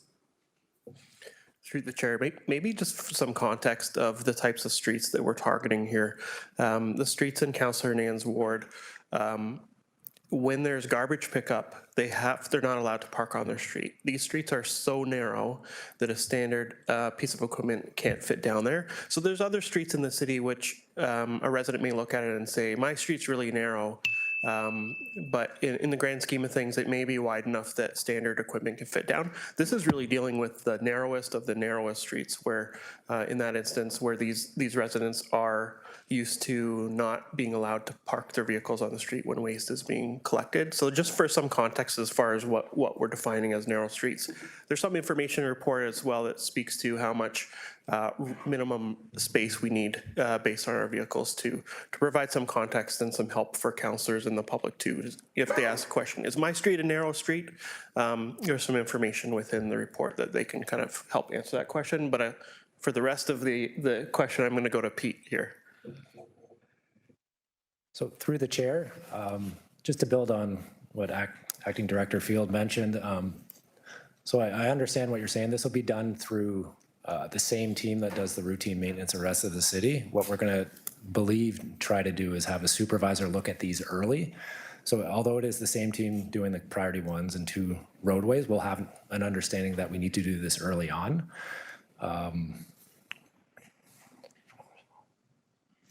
Yeah, so I think that, thank you both for that answer. I think that for me, I just wanted to understand, like, how does this fit into the overarching larger winter maintenance? So it sounds like what manager was saying is that it's just going to be part of the regular routine. The only difference is going to be that communication aspect that might be 12 to 24 hours ahead of a winter event to let residents know not to park on the street because they already know which streets that they're on. Is that how we're changing it? Is just that 12 to 24 hours where they're going to get a dedicated communications update that would tell them not to park on the street? Is that all that this is? Through the chair, that's correct. So they'll be notified that this window, we need cars off the road so we can plow. And this is not an enhancement to the level of service. This is just our ability to meet the level of service. Okay, thank you. Yep. Thank you, Councillor Huang. Next up, we have Councillor Taddison. Thank you. Just have 3 questions. One's a clarification on something that Councillor Jackson here just mentioned. In terms of winter parking bylaws, if there's winter parking signage, is it right that I heard that there's no fines unless the chief declares a snow emergency? Can you clarify that? So through the chair, according to the bylaw, this is only for roads that are designated with snow routes. So if it's a snow route, some of that signs, they prohibit parking at all times, and sometimes it prohibits parking when it's a snow route. And when it is a snow route is declared by the chief of police during a snow emergency, and only the chief of police can declare one and then say it's over. And so regular residential streets inside neighborhoods are usually not snow routes. Through the chair, that is correct. And so the people that live on those streets could call if there's an illegally parked car preventing snow clearing. And that person would probably get a ticket on their car, correct? Through the chair, there is no winter parking bylaw.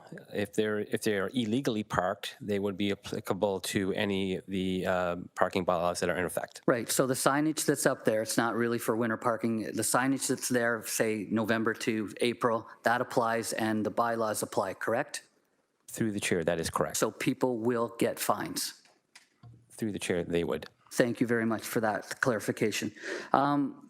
In terms of Chair Nan's extremely narrow streets, I'd like to speak about a broader scope across the city with lingering snow piling up. So for me, I recognize that parked cars are an issue that prevents that secondary cleanup.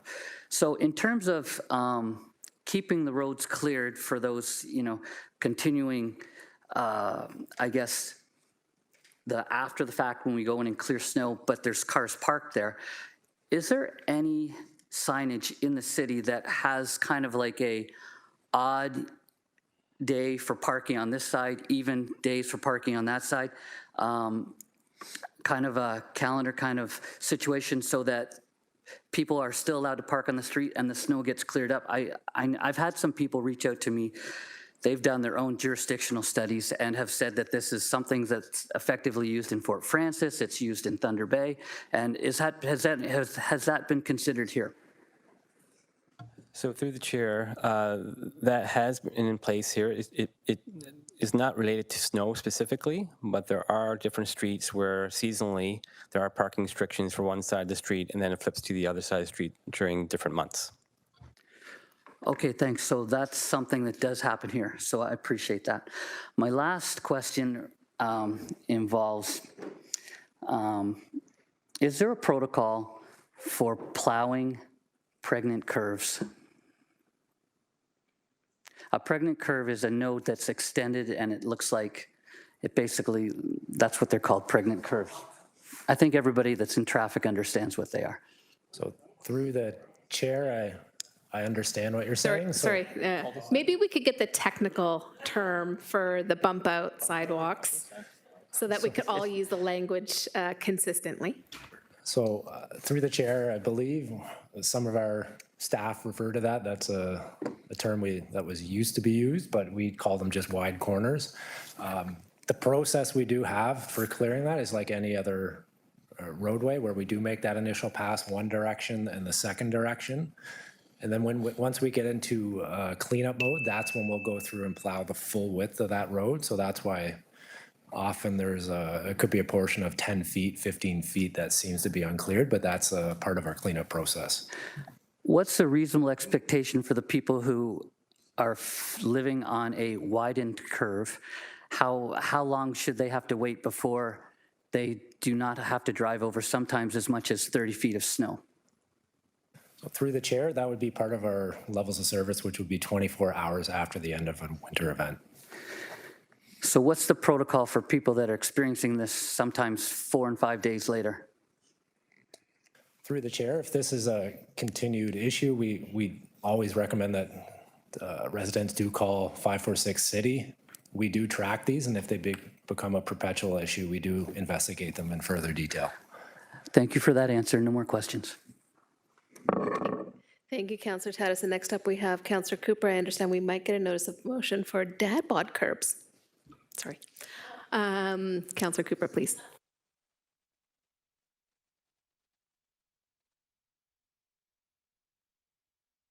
Thank you, Chair. Just have a question in terms of, and Councillor Jackson spoke to this a little bit earlier. So on major streets, we have a boulevard. You know, we have the snow plow going down the major street. We have now the sidewalk being plowed because it's a bus route. In those approaches between the boulevards, we end up with, I know we call it a windrow, but residents will call it an ice wall. And so sometimes they have to go out and address their ice wall multiple times. You know, first the plow goes by, and then the sidewalk gets done. And worst case scenario, you're overnight when all of a sudden everything freezes. And so find it challenging because since we went with this new approach of doing the sidewalks, it's created a lot more work for people that have those boulevarded streets. And it has also been brought to my attention by some of the residents that there is technology the city could invest in where approaches could be done where a snowplow comes down the street, drops it, clears those boulevarded approaches. And so over to staff to say, you know, I don't know if this has been highlighted for you before, but just in terms of what the approach might be is I know we don't have the technology right now. Are we considering it, number one? And number two is there a way to synchronize this in such a way that we aren't making extra work for residents where if they have to go out and multiple times shovel or pick the ice off of their approaches because of the schedule not being aligned? Through the chair to the councillor, really great questions. I think it comes down to that snow is annoying for everybody, including us. So the one thing you're talking about is the perpetual and unresolvable battle between the clearing of the roadway and the clearing of the sidewalks, where they're competing with space within the roadway. And a lot of portions of the city, there's just no space to store snow. So it's got to end up somewhere. And in the worst winters, where we have the most amount of accumulation, we shift to do snow removal in recognition that there's no storage space. Boulevards play an important role for snow storage in the winter, where it parks snow there. In terms of when it impacts driveways, we previously, if other councillors recall, there was a motion for us to look at what it would take to deal with windrows. And in that report, which I can provide to you, we came back with that would require an investment of about $20 million in addition to what we have today to have equipment specifically able to manage those windrows. The city of Mississauga just went along that endeavor. So and it's quite expensive. It's possible, but it's very, very expensive option. But I completely understand, because I think we all experience it when the worst case of having a windrow is when you get that freeze-thaw cycle and it turns into a big pile of ice. And there's no doubt that it's difficult for people to clear those. And that's the most hated, I think, type of windrow for sure. Do we have special accommodations for people with disabilities or seniors who would have a hard time moving ice? I mean, it's one thing to move snow, but when you have what I'll call an ice wall, what do we do in those situations? Do we have any accommodations for those people? Yes, we have the Snow Angels program where people can sign up for the Snow Angels program and have snow cleared.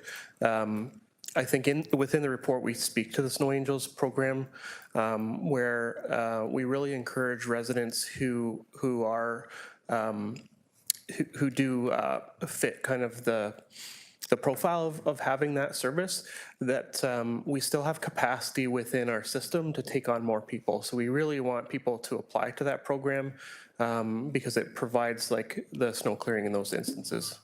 Okay. Thank you.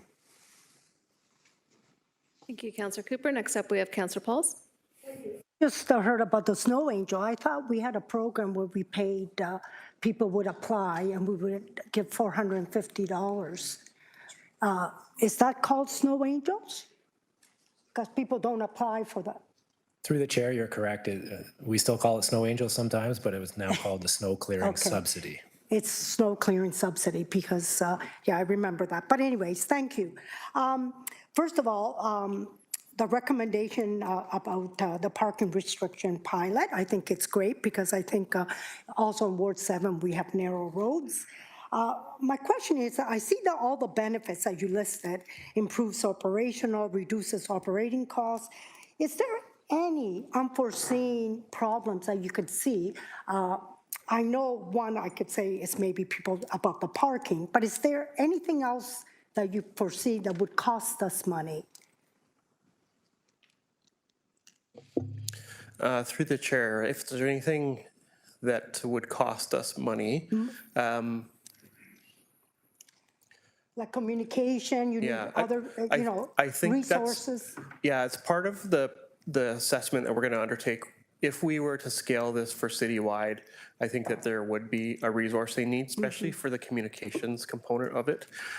In essence, if this works the way we contemplate it, it will save staff time and effort. So in a sense, there's savings to be had as opposed to expenditures. But there are probably some resource needs or cost needs if we do expand this beyond. But we'll be reporting back on those things when we come back with the return report, which I think is scheduled for Q3 of this year. Thank you. I would like to ask Councillor Nan, what was the response in your community? Are they happy about it? Okay, I would just like to, that's good. Okay, my question is, it's not about the parking, it's the review of the winter control level. It's about the cycling lanes. And I see the two pictures. One doesn't have the protective and one does. And I cannot believe how the city ants level service so much higher than the province. I mean, we really service our cycling lanes here. And I look at the one that says unprotected, which is good because you set out and there's nothing, one snow removal could do both the bike lane and the road. But when you see the protected, you have these barriers, but there are some streets, and I know because I've been, there's no cement, there's just these pylon things. And honestly, I could name you the street. One of them is Stonehenge. They're all broken. They're all laying at the side. What is our policy? Do we take them out before the snow comes, or do we replace them constantly? Because when I went there, there's roundabouts. All those pylons, what are they called? What are they called? I'll let staff clarify what the are they term called? To the chair, the technically. councillor, they're called bollards or knockdown sticks. Okay, polars, whatever they're called, they're all broken. First of all, I want to ask, how much does it cost to replace? Second of all, what do we, like, the bike lane is not cleared. I mean, there's snow and these are laying down. Do we fix them all the time or we take them out for the winter? Through the chair to the councillor, we keep them in, so they're an important safety feature of protecting bike lanes. They do get struck by plows and vehicles through the winter. Actually, through the entire year, they're often struck, and we don't remove them in the winter time because they're providing that physical separation between the cycling lane and the vehicle lanes. But honestly, even on Wilson Street, if you go to Stonehenge, there's no protection. These things are down, completely down. I was just there. So I don't know what kind of protection, there's snow on it. So, but I'm just wondering, it says immediately, cycling lane arterial, 1, bare, immediate. So immediate means we do the cycling lane just as fast as the road. Is that what it means? Yeah, I think the best way to think about it is within the Highway Traffic Act, bicycles are vehicles. So the levels of service for bike lanes are aligned with vehicle lanes because they're one in the same.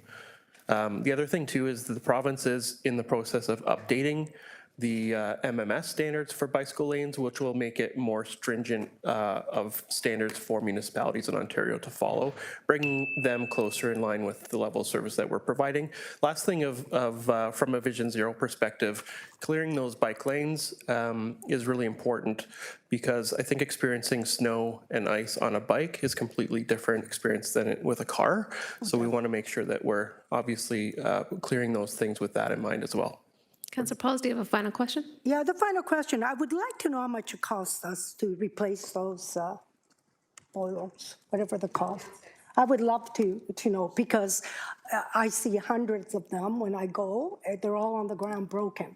I would love to have how much it costs us a year. Maybe that can be an offline conversation, given the nature of the report. Okay. Thank you. On to Councillor Spatafora. Thank you, Chair Nan. I was more looking for clarification. We're just voting on the recommendations for the 4 streets in Ward 3? Okay. There was a lot of conversation around our service levels. I just want to make sure we're not voting on a change to any of our service levels, strictly the 4 streets in Ward 3? Thank you. Thank you. And that exhausts our speakers list. Oh, my apologies. Councillor McMeekin, did you want to speak to this report?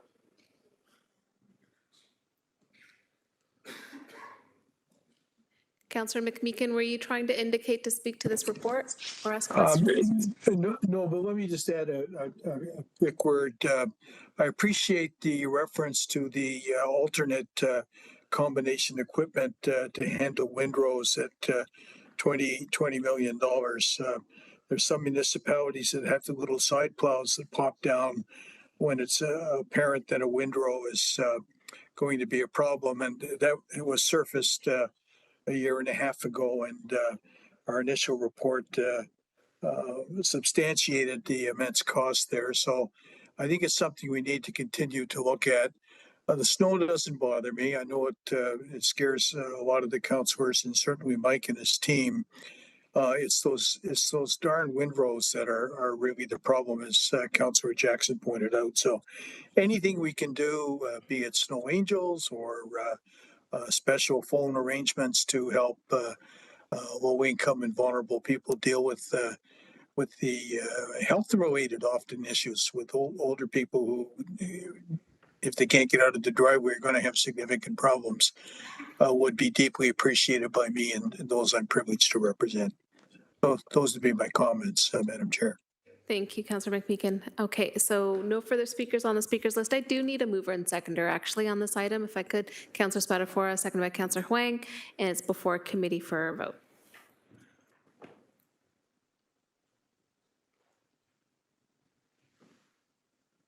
Thumbs up by Councillor McMeekin.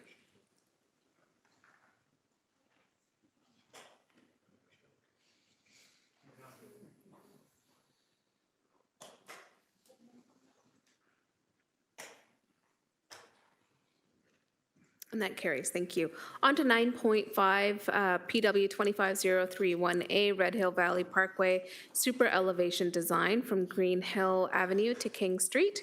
May I please get a mover and seconder, put the report on the floor. Moved by Councillor Huang, seconded by Councillor Jackson. Thank you both. Acting Director of Engineering Services, Brian Hollingworth, is available if we have any questions. Speakers list is open. First up, we have Councillor Huang, followed by Councillor Taddison. Thank you. Just clarity on this. This all stemmed from the inquiry request, and this is part of what we have to do in order to make these adjustments to the Red Hill Valley Parkway. This has nothing to do with additional stuff. We have to do this because of the inquiry. Is that correct?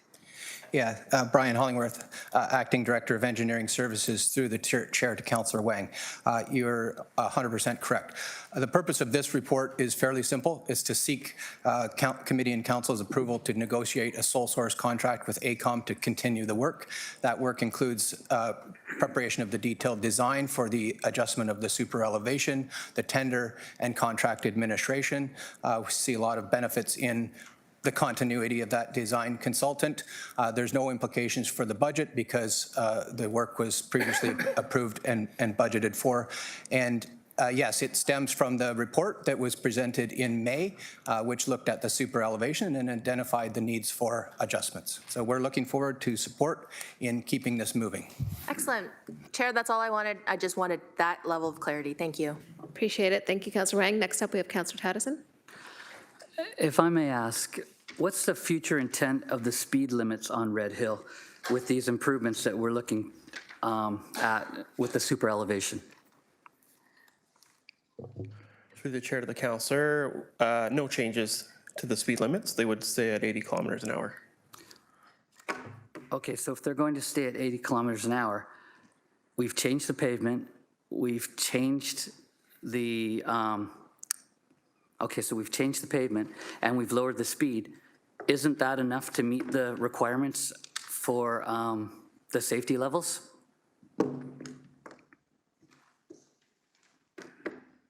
Through the, do you want to comment on this, Mike, or do you want me to comment?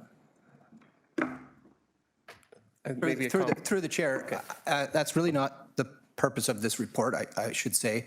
This is about a procurement process. If you want to get into the details of that, we'd be happy to have a further discussion. You'll recall in May, there was a very technical engineering report that was prepared by AECOM Group, and it identified all of the technical requirements and the relationship between speeds and super elevation, per the Transportation Association of Canada's geometric design guidelines. Okay, and I can appreciate that, and I won't push on this. I'm just asking if the super elevations were in the report, because I don't have it in front of me from May.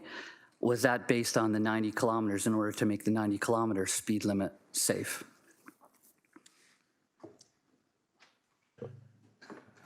Through the chair, again, I'd rather not get into the details of that because it takes a little bit to explain. There's different ranges, there's different relationships between the curves and the radii and all that stuff. So again, happy to follow up online. But our ultimate goal is to provide a really safe facility, and this does that.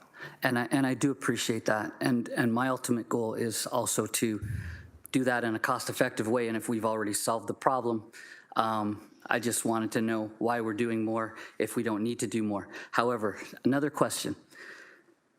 Is it the intent of the contractor who's milling the existing asphalt to simply repave with a greater depth of asphalt to bring it to grade? Just hold for a second, Councillor Taddison. Acting Director Field. If I can just go back to the initial question about the speed limit versus the design, those features are based on the design speed, not the operating speed of the facility, which remains unchanged. So you'll see if you go back to that old report, it's building on the design speed and not the operating speed.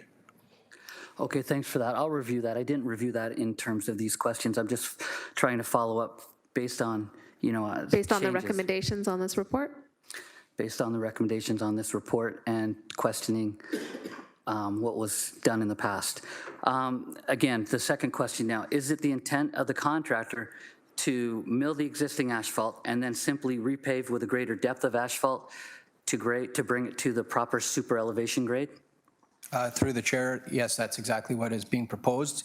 In some locations, it's about 300 millimeters of additional asphalt, so it's non-trivial. And so the thickness will vary by location on the curb, but that's exactly what they intend to do. Wouldn't it be safer if we packed with granular and then repaved at a certain level that was consistent across the width of the road? Through the chair, that's why we hired AECOM, professional engineers who are advising us on the preferred method to improve this roadway. So was cost involved in this decision because my concern is the thought that the way that we're doing it now may be the most inexpensive solution, but over time, with the greater depth of asphalt, it could lead to stability concerns on the highway as it ages. Or are we going to be replacing this road sooner rather than later so it won't really have a time to wear out and show those destabilizing effects? Through the chair, the consultant worked through a number of different options for the improvements. This is quite a cost-effective measure and will provide long-term stability for the roadway. It's also beneficial in that we avoided clearances with respect to the railway, and we don't have to move the retaining walls. So it's a good news story overall. Okay, thank you for entertaining my questions. I appreciate your answers. Thank you, Councillor Tedison. Next up, we have Councillor Beattie. Thank you, Chair. Through you, in really simple, layman's terms, this is talking about, I believe it's at the bottom of the hill underneath the rail crossing, and we're changing the pitch of the road, the banking, whatever you want to call it. I don't want to use the analogy like a NASCAR race track, but essentially adding a little bit of a pitch as we go around the bend to allow for greater travel of speed, and this is going to address that. That's basically what we're doing, I think, yes? Through the chair, that's correct. That was what was identified in the May report. This is to just seek approval to continue on with the design work and get it done. Okay, thank you very much. Just wanted to make sure that I understood it correctly. Thank you. Thank you, everyone. The report has been moved and seconded, so it's before committee for vote. Electronic, please. Councillor McMeekin has a thumbs up.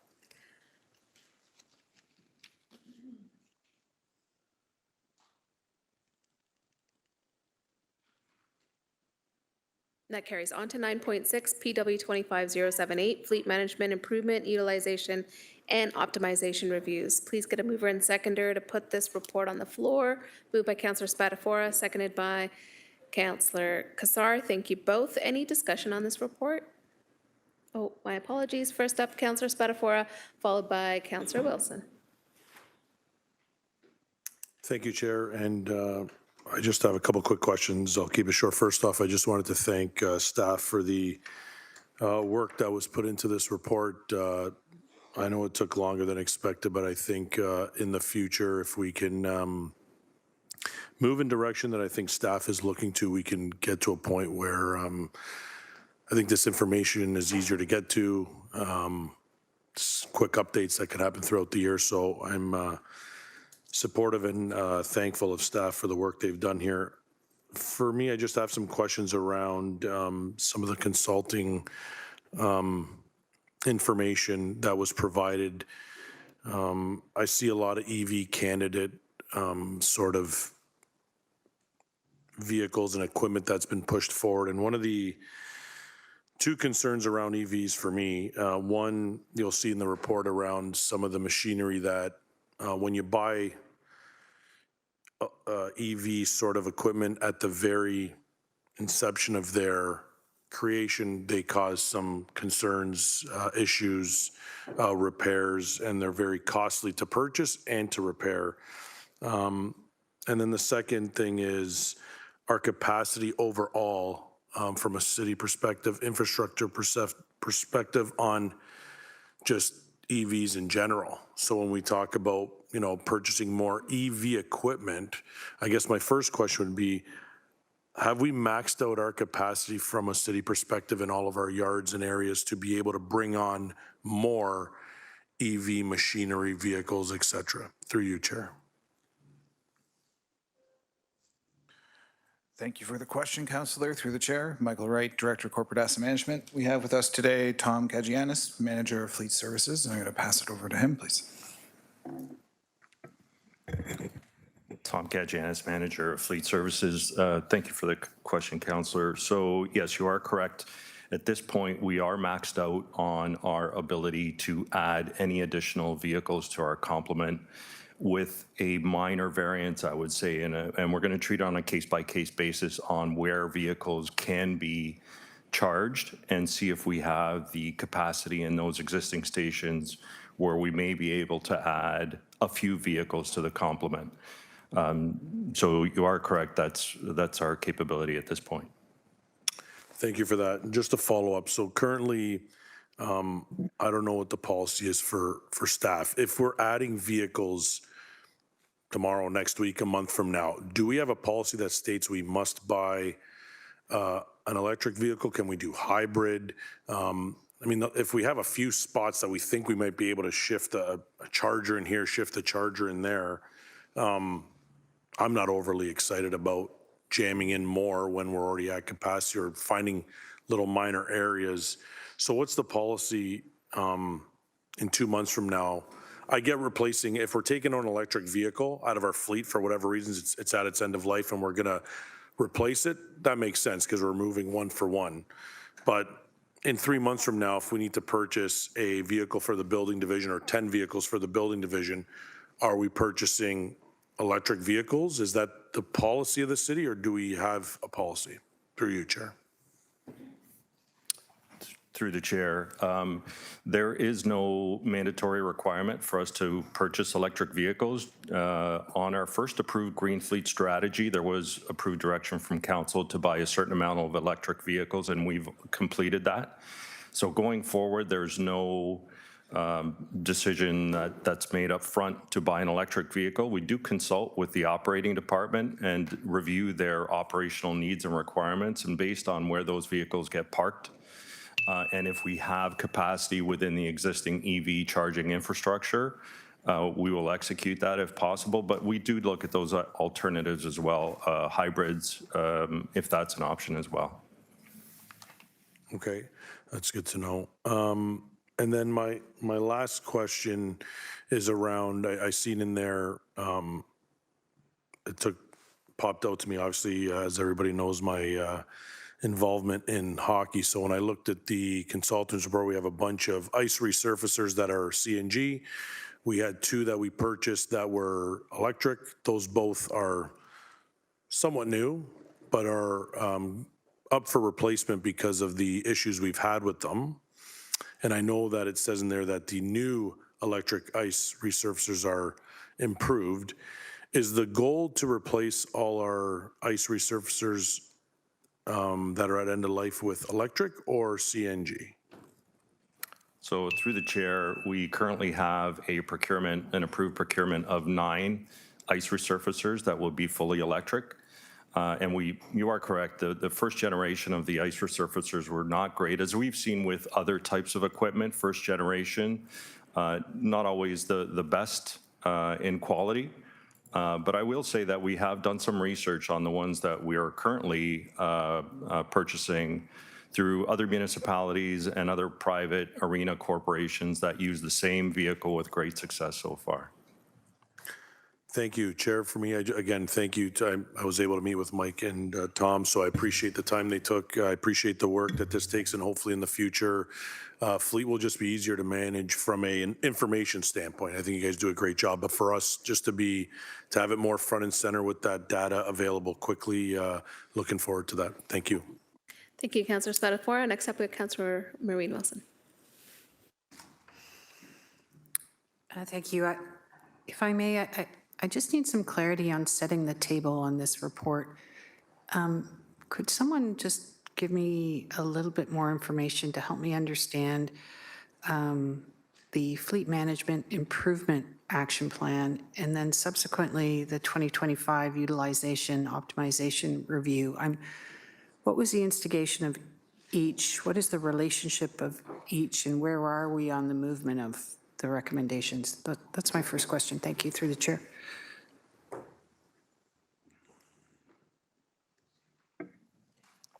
So the first report was the fleet improvement solutions, and that one began in 2023, and that was a follow-up to previous similar consultations that we had through TKMC and KPMG. It was really to look at the status of our operation and look at opportunities for improvement. So as a result of that consultation, we have 43 recommendations, and we're at various stations of implementing those recommendations based on the approval processes that exist right now. Some of those recommendations will require some additional research on benefits of those recommendations, and some will require some additional funding requirements. So at the end of the appendix shows the current status of those recommendations and any movement that we've made on those recommendations. The second part is specifically talking about utilization of existing vehicles that we have in our fleet right now. So our consulting group looked at various pieces of data for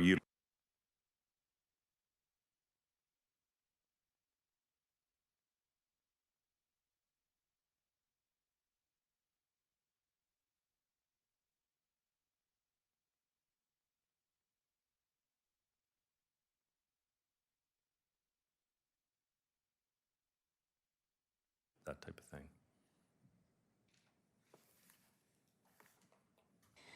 Thank you.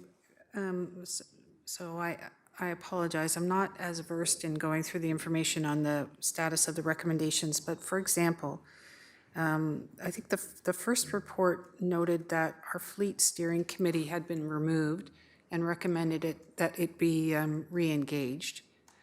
Could you just, do you have any background on why it was removed and the status of its engagement through the chair?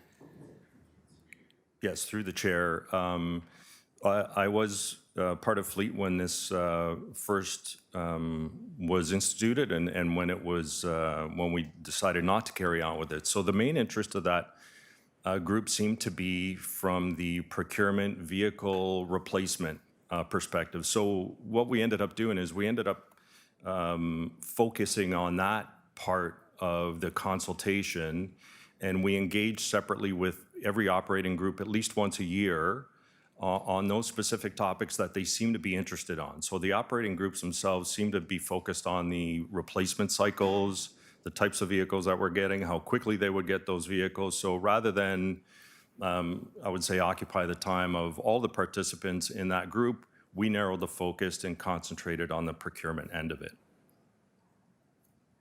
Chair, sorry, as chair, I just have to interrupt for a second. We lost connection of our PC host computer, and we're waiting for it to reboot. So both Councillor Francis and Councillor McMeekin have been notified, and they will rejoin the meeting once the technology allows them to.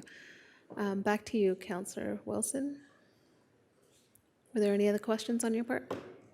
So sorry, just on that, is the public still able to watch it via YouTube? The public can still view, yes. Okay, thank you. Has there been any deliberation? I noted that Fleet doesn't have a data analysis. Is there any movement on that through the chair? Through this chair, so just to get some clarity, are you asking about our current fleet maintenance system? Yeah, the division. Okay, so currently we do not have a fleet maintenance system. When we lost our data through the cyber incident, we were not able, although we have the data, we don't have the software to be able to use that data at this moment in time. We're in the process of implementing a new software system. Thank you. My apologies. I'm not specifically speaking about the software. I'm speaking about the capacity in which to analyze the data. The report states there's no data analyst assigned to this. I'm just looking for some clarification on the status of that recommendation. So through the chair, specifically to the data analyst, we have hired that position. So we are currently working on a number of initiatives that would increase the efficiencies of our fleet operation, most of which are contained in the recommendations of this report. Okay, thank you. And again, I beg your pardon, but it talked about we have 8 shops, a very decentralized system. If I read the report right, that doesn't lend itself to efficiency, and perhaps it's difficult to track stuff. Could you, and some of the condition of those shops, they talked about ceilings showing stuff. Could you speak to where we are on our efforts on that front, on how to address those challenges that were quite illuminating in the report, through the chair. Yes, I'd be happy to. Through the chair, so we have been able to close one of our locations and consolidate some of those repair activities to other locations. We are working on a game plan to reduce additional locations. We've started a project to see which locations in the west end of the city we can consolidate. Essentially a feasibility study to see which locations we can consolidate. So our intention is to go through that process, and the additional ask in the staff report is for a consultation to hire a consultant that will assist us with that consolidation of locations. So that will not only assist in looking at which locations we can consolidate to, but will tell us what these locations should look like for a fleet operation of our size in this day and age. Thank you. If I have time for one final question. Final question, and then just recognizing the time, we're at 4 o'clock. I do have a personal commitment at 4:30, at which point I will pass on the chair to the deputy mayor. Go ahead. Thank you. In the first report, it says our employee costs are up 18.8% since 2020, and our vehicle expenses have grown by 18.7%. I guess my query is, could you just help me understand what's the goal of this review is, and what the role of city employees taking home vehicles plays in this? Through the chair. Thank you. So through the chair, and I'll ask our consultant that's virtually online to explain a little bit more about the percentages that you alluded to. I will answer your question specifically to that take-home vehicle policy. So that really is a decision of the operating groups, depending on the nature of their operation and the requirement for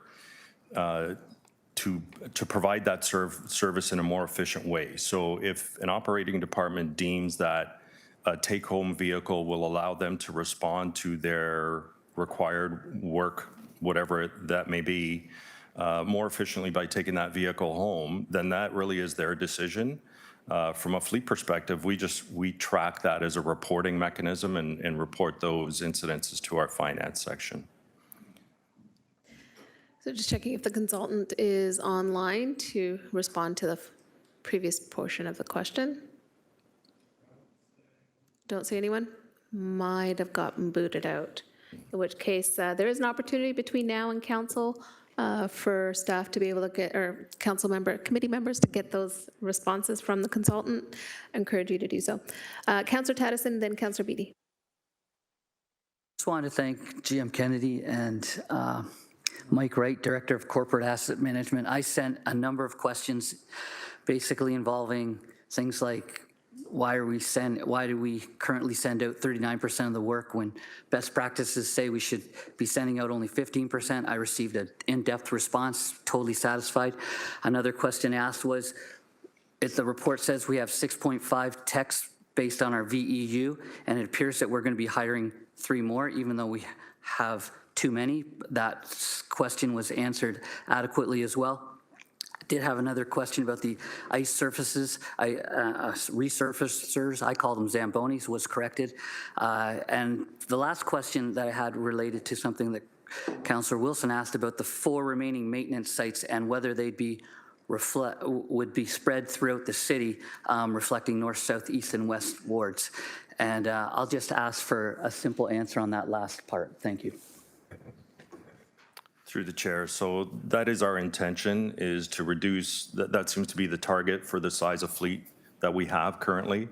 I would add that we are looking at geographically where those best locations might be. And again, we are talking to the operating groups to ensure that it meets their operational needs for whatever location we end up selecting. Thanks very much for those answers and for all the work that was put into answering my questions. And I'll forward those to staff for your... On to Councillor Beattie.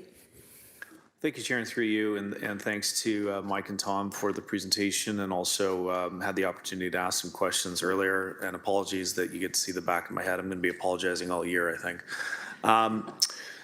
There's a couple of other reports coming back. Like this is like a checkpoint. This isn't really a definitive final destination. We're still on a journey. This is still evolving. This is part of a broader review that's coming back. But there's a couple of other things that are kind of woven through this, and this came up in our questioning, and maybe you can just refresh my memory, Tom, or Mike, whoever wants to take the question.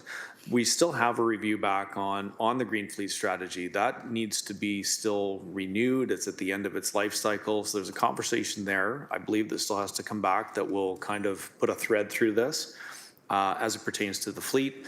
And then there's also still the ongoing conversations that we've been having about our procurement practices and whether or not we want to have a more Ontario-focused fleet procurement policy or program where we're sourcing more of our vehicles from Ontario manufacturers versus, as I think I noted in some other meeting, we're purchasing vehicles that are made in South Korea. We're purchasing vehicles that are made in Atlanta and in Georgia. I'm wondering if you could just offer a little bit of feedback on how those conversations might impact what we're talking about here today. Sorry, I wrote down the second part of your question, but didn't the first part. That's okay. The first part was Green Fleet Right. strategy. Second part was procurement as it might pertain to the trade dispute and tariff-related conversations that we're having and trying to focus more on vehicles that might be assembled in Ontario versus vehicles that are assembled in other parts of the world or the United States. Got it. Through the chair, to address the Green Fleet strategy, yes, that one is, the first version of it has expired. We're working on the second version of that Green Fleet strategy to explain how we're going to go forward, what solutions we're proposing on carrying forward the emission reductions targets that we have, and how that Green Fleet strategy will align with that. We expect that will be coming forward at some point in 2026. To address the second part of your question, the procurement process, very complicated on where components of vehicles are manufactured, where they're assembled, and what constitutes Canadian content or not. Our current procurement bylaw essentially states that we have to buy vehicles from a Canadian distributor. We are looking into some additional proposed solutions that are in their infancy, I would say. So discussions that we had with provincial representatives on doing provincial cooperatives that will get a little bit more in depth as to where Canadian content comes from, the composition of the components that go into vehicles. So we'll continue to be part of those discussions to see if that may work for us. So with that said then, Tom, through you, Chair, I'm just trying to understand where we may see a more of an intersection of these different conversations coming to a head and how what we just talked about a second ago with those two components, that this might have an impact on what we're actually talking about here. So we're moving ahead with a fleet strategy, but also we've got the Green Fleet strategy and then possible procurement changes. Where does this all meet? Do we have any timeline of where this might come together? And I know I'm totally putting you on the spot. I apologize.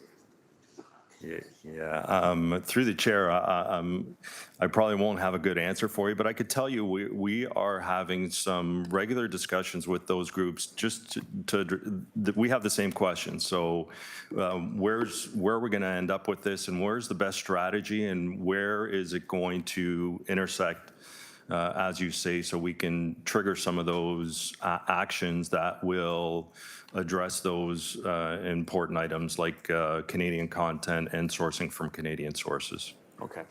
Thank you, Tom. I appreciate that. Thank you, Chair. Very, very interested in particular the assembly component and having a greater focus on vehicles using Hamilton steel assembled in Ontario, and any opportunity to include that as part of the conversation I think is going to be important. Thank you, Councillor Beattie, and that exhausts our speakers list. The report has been moved and seconded. It's before committee for vote.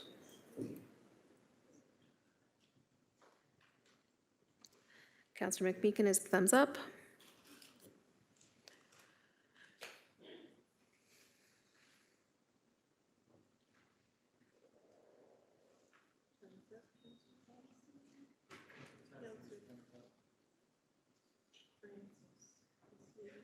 I don't see Councillor Francis online.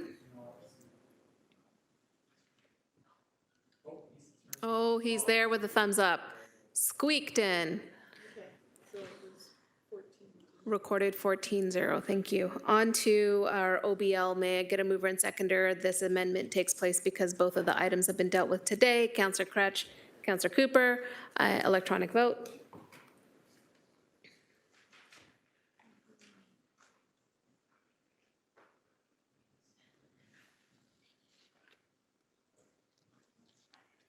Thumbs up by Councillor McMeekin. Councillor Francis, thumbs up. Any other manual votes on the OBL? Okay, and it carries. Thank you. On to motions, I'll pass the chair over to Deputy Mayor.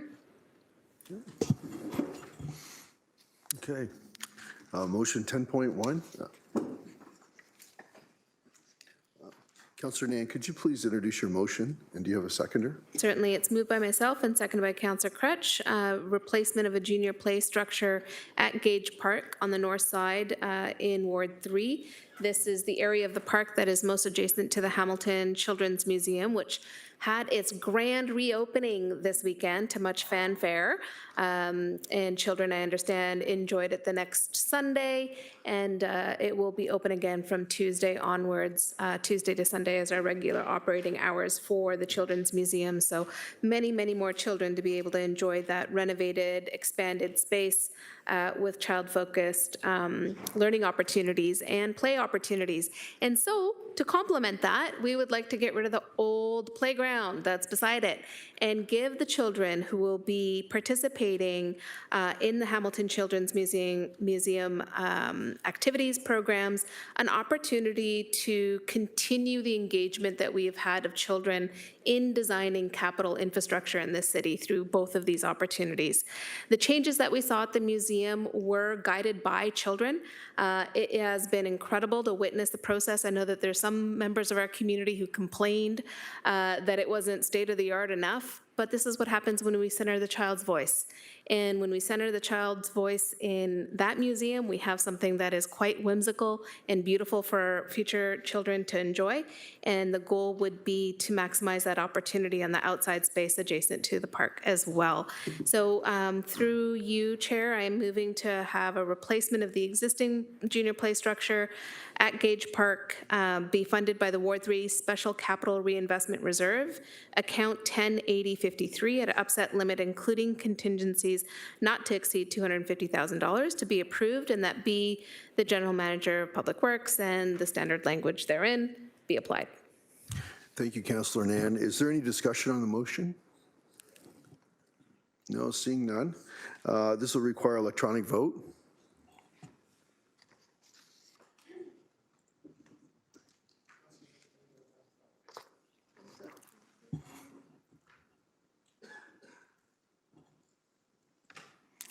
Okay, this motion has been carried. I'll turn the chair back to you, Councillor Nan. Thank you, Deputy Mayor Cooper. Appreciate that. On to 10.2, installation of raised crosswalks at Mulberry, McNabb, and then Colburn and McNabb. Over to Councillor Crutch. Thanks very much. And my seconder for this motion is Councillor Kassar. This is the first time that we're doing raised crosswalks in Ward 2. This is in response to, you may have noticed over the last 5 years, there have been a number of serious traffic incidents on McNabb Street, north and south. And frankly, it operates as a street in between a couple of other major arterials. And the issue with it is that there's not a lot of traffic calming. So part of what we're going to be bringing forward also soon are a series of speed cushions all the way from essentially way in the north, way in the south, that we worked on locations with staff to identify. And then when we wanted to bring speed cushions in this area, staff said, you know, you can't do speed cushions here, Councillor, because there's drainage issues, other kinds of problems. The best thing to do here is use a raised intersection model. So that's why the motion's here, and we're funding it from the Ward 2 Area Rating Reserve to get some raised intersections. Also, this is going to go along with, hopefully, sometime this year or next, we're going to be looking at a raised intersection or crosswalks near Bayfront Park. So we're trying to look at different ways of calming traffic in areas where we know there are vulnerable road users, lots of folks walking in and around James Street, which is adjacent to McNabb, and so that's why we prioritize this street. It's before you for your consideration, and thanks to Councillor Kassar for seconding. Thank you. I don't see any speakers on the speakers list before committee to vote.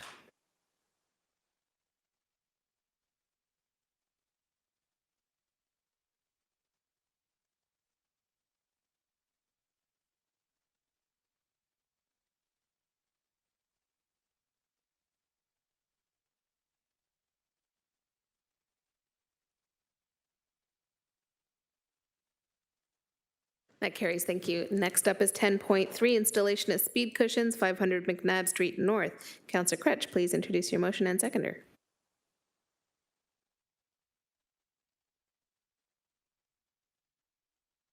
Oh.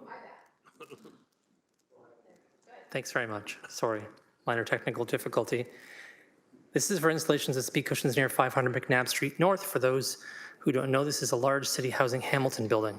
And there's been a number of issues because there's a bit of a dead end on one of the roads here, and people have been kind of racing around, I'll say, around this block a little bit. Residents have been asking for this for some time now. We're going to be doing a petition and bringing the petition back like we did before. And just an update for folks on how that process has been going, because I know that Councillor Chattison, for instance, was very interested in that.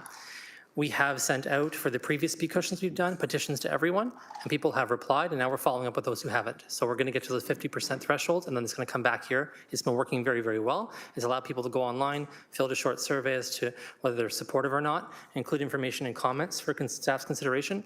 Something new that we're trying with cooperation of Public Works staff, and so far it's been going very, very well. So that'll be the same process we're going to use here, and once the petition's been completed, this will come back with an information report, just letting you know what the results of the speed cushion is going to be. Thank you. Thank you, Councillor Cretch. No speakers on the speakers list. It's before committee for vote.